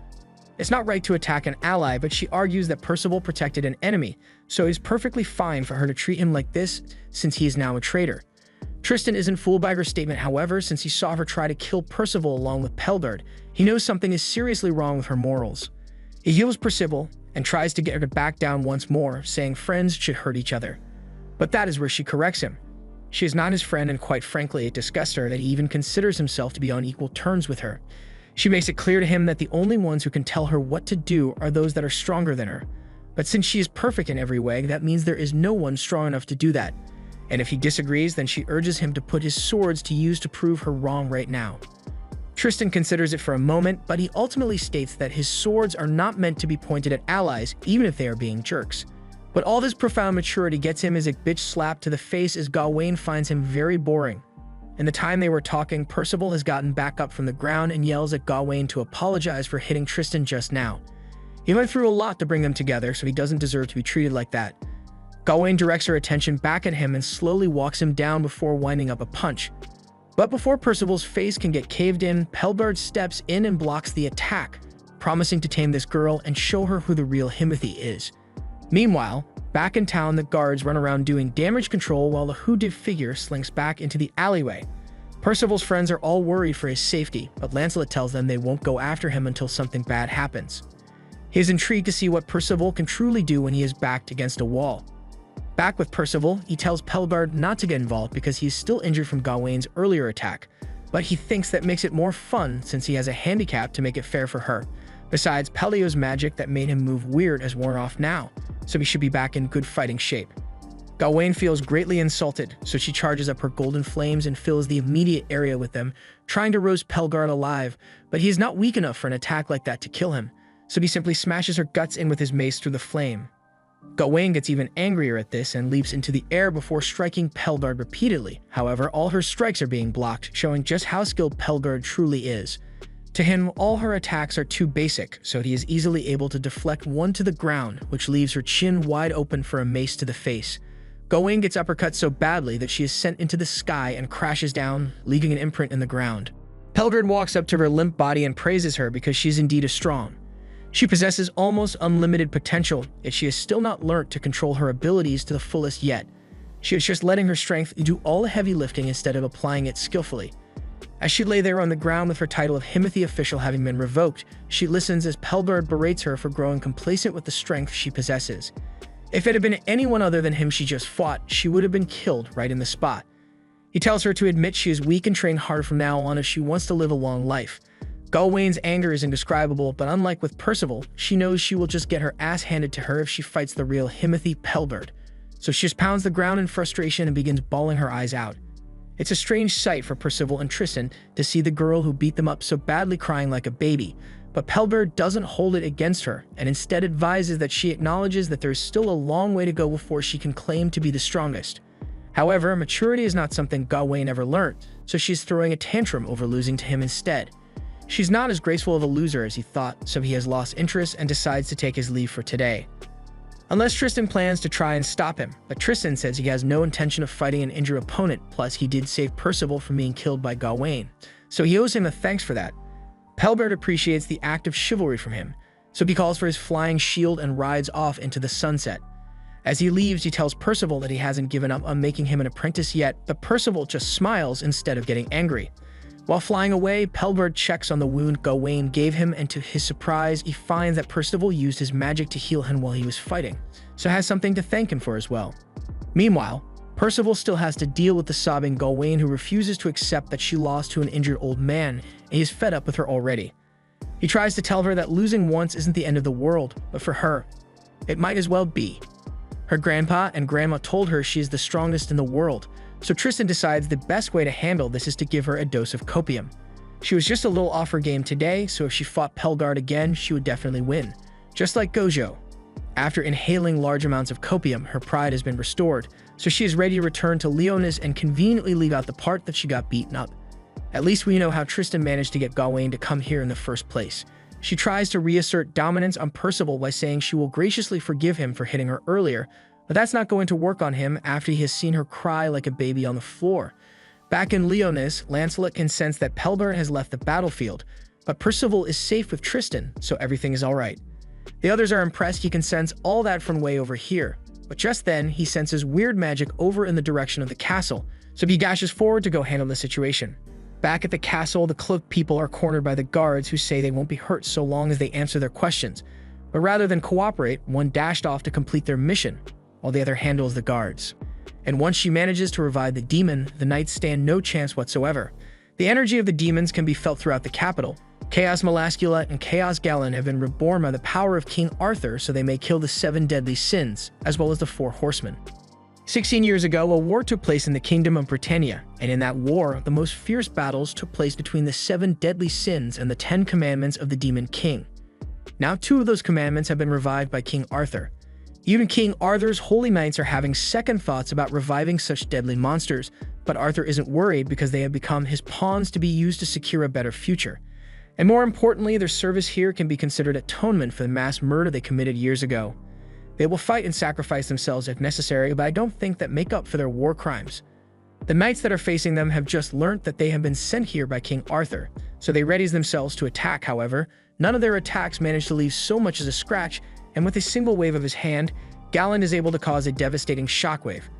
The knights take a look at the damage that was just done, and it looks like a line was cut through the entire town, but Galen assures them that he has not killed anyone. As long as you don't count holy knights and non-humans.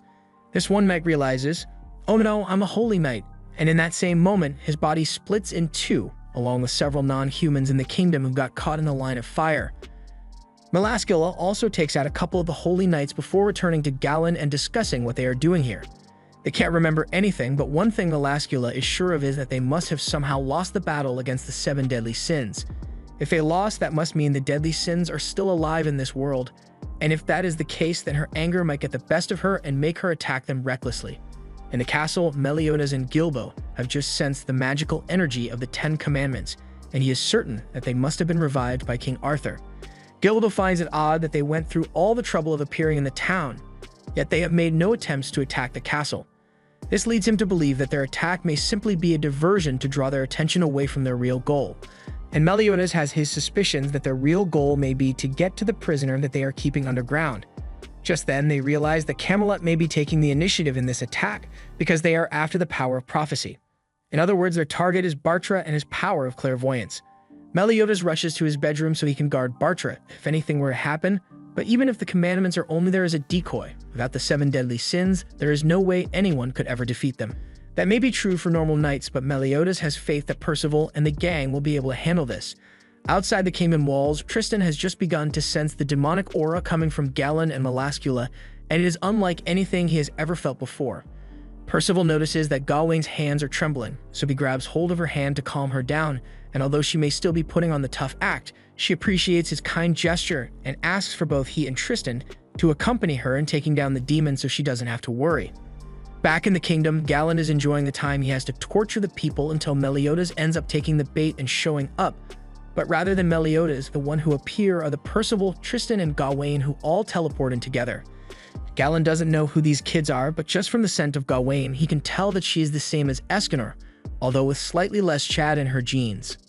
And with Tristan, Melascula can sense a combination of light and darkness magic born from the fusion of Meliodas and Elizabeth's magic.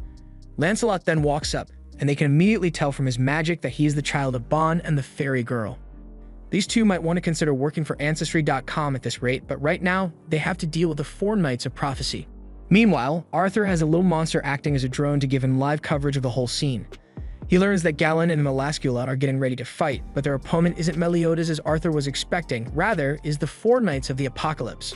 The drone can't believe that the Knights of Prophecy are really just a bunch of kids, but upon further inspection, it is shocked to see that Gawain is among them.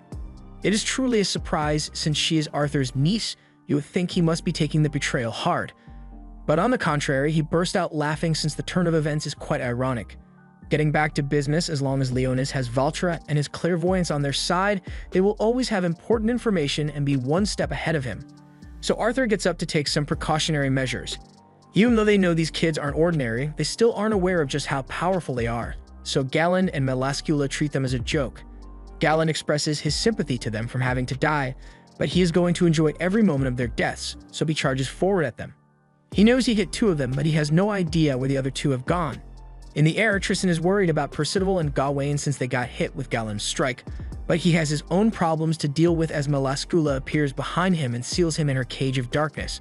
The technique is a realm of darkness where the power of chaos will eat away at both your body and your mind, so she believes Tristan has been taken care of. Galen still wonders where Lancelot could have ran off to, but he didn't run away as he is standing right in front of him. He was about to take care of Galen, but Gawain came out of the rubble and yelled for Lancelot to back off since she will be taking care of Galen herself. Galen likes the spirit she is showing, so he walks up to her and unleashes a torrent of punches at her body, all of which she proceeds to eat like a 5-course meal. At the same time, Melascula is surprised when Tristan manages to escape her prison of darkness by slicing through it with his sword. Once he is free, he tells her straight up that she and Galen will not be able to beat them because they are the hope of Britannia. And on the ground, Percival has just regained consciousness at the mention of hope. He gets up and thinks to himself how he would have died from a blow like that a few weeks ago. But now he is different. The thoughts and hopes of his friends give him the strength to fight. Galen continues throwing punches at Gawain while making fun of her for not fighting back, even though she is so similar to Escanor, but she doesn't enjoy being compared to the original goat, so she makes it clear that she is her own person and slashes Galen across the chest. However, although he was thrown back a bit, he still remains unharmed because his body has been strengthened by the power of chaos. He throws another punch at Gawain, and this time she was not able to eat it, as she is thrown back and coughs up blood. She is no replacement for Escanor, as Galen knows firsthand how bad it feels to take a hit from his axe, and he is itching for a rematch with him. But then his memories become fuzzy again, and he doesn't remember why he was fighting Escanor in the first place. Lancelot recognizes that Galen was likely brainwashed to keep him in line, so the second he starts to recall a bit about his evil past, he hears Arthur's voice in his head and continues beating up Gawain. He knocks her into the air, follows her up just to knock her back to the ground. However, as he was coming after her again, she gets a great idea and teleports her sword to a position where Galen will be, and once she has done so, the sword appears lodged in his stomach.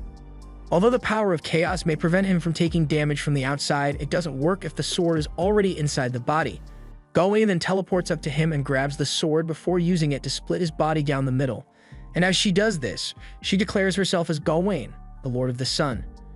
She stands over Galen's cleaved body, but he still remains alive and continues to mock her because an attack like that won't be enough to kill him permanently.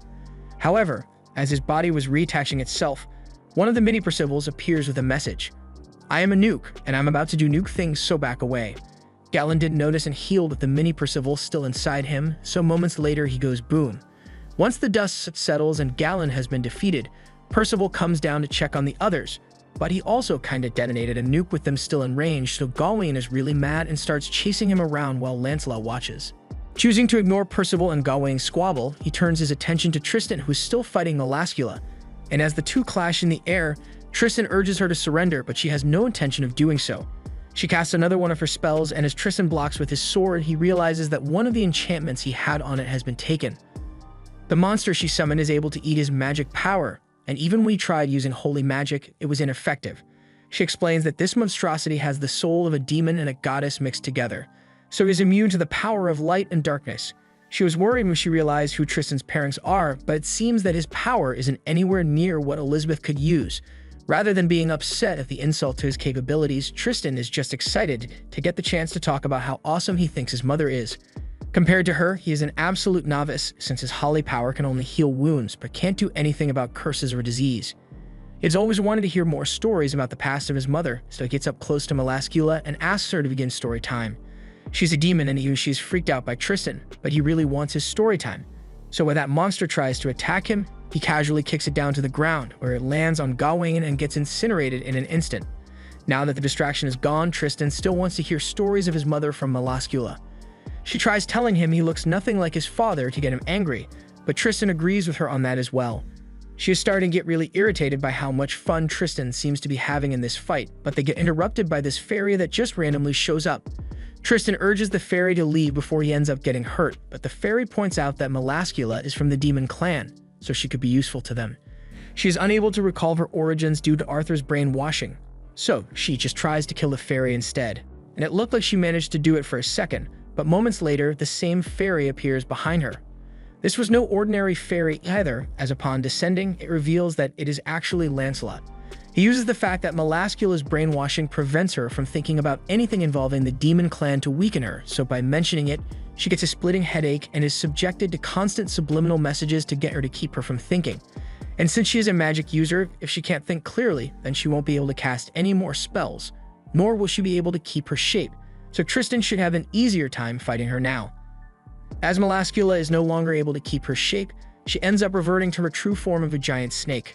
Everyone except Gawain is shocked, including Dunny, Nasins, and Anna, who have been relegated to side characters at this point. Melascula still can't think clearly, so Tristan is going to take the opportunity to take her out by using his full power.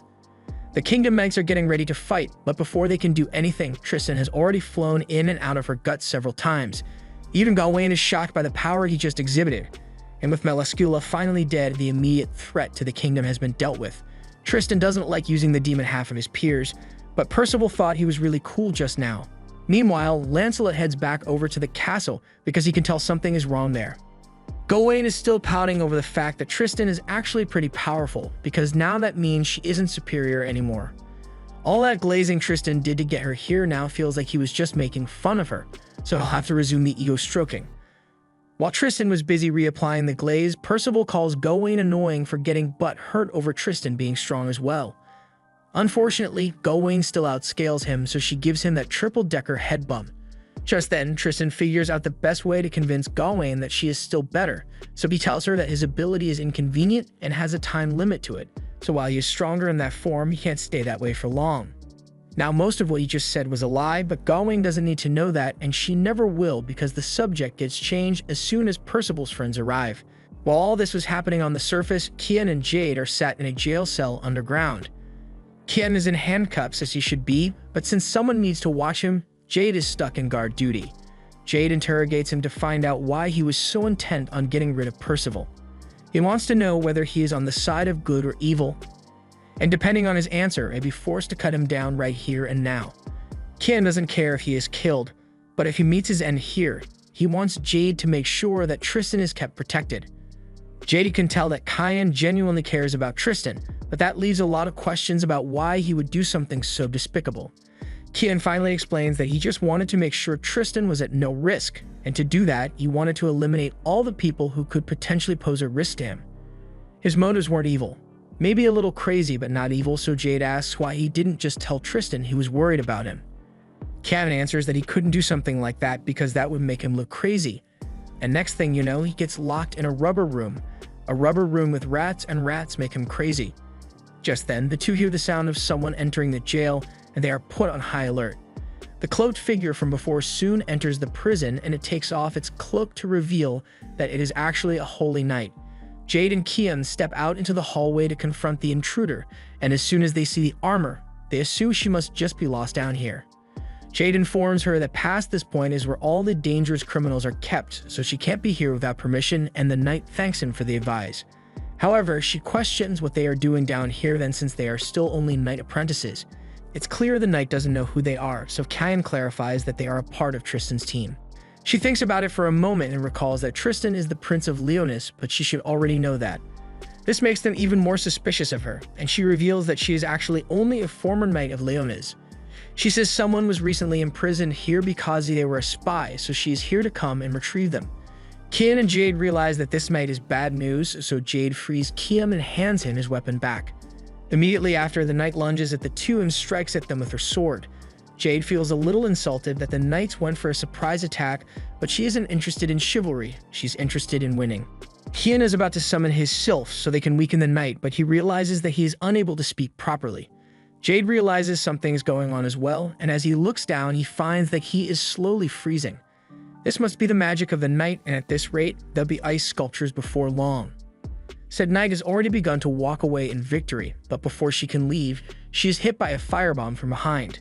After the explosion, Kiev and Jade are no longer freezing to death, and they finally notice one of the Knights of Leonis is here. She warns them that they are not cut out to handle an attacker of this level of strength. This is Gila, the Vice Holy Knight Commander who was appointed as early as the age of 22. She is a top-class swordsman and has excellent judgment on the battlefield, said to even surpass that of the Holy Knight Commander. On top of all that, she has frighteningly powerful holy magic that was said to burn everything to the ground during the last war. And on a side note, she fell in love with Holy Knight Commander Hauser, but they broke up after only 3 days. Gila trivia aside, they ask why she is here to begin with.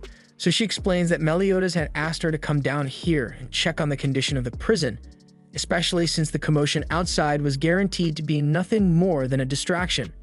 She then looks back over to the intruder, who seemed to have been able to block the explosion by using an ice shield. She seems to know this intruder, but is truly ashamed that she has to meet back up with her former friend like this. The two get within range of one another, and he starts bouncing off the walls as they clash swords.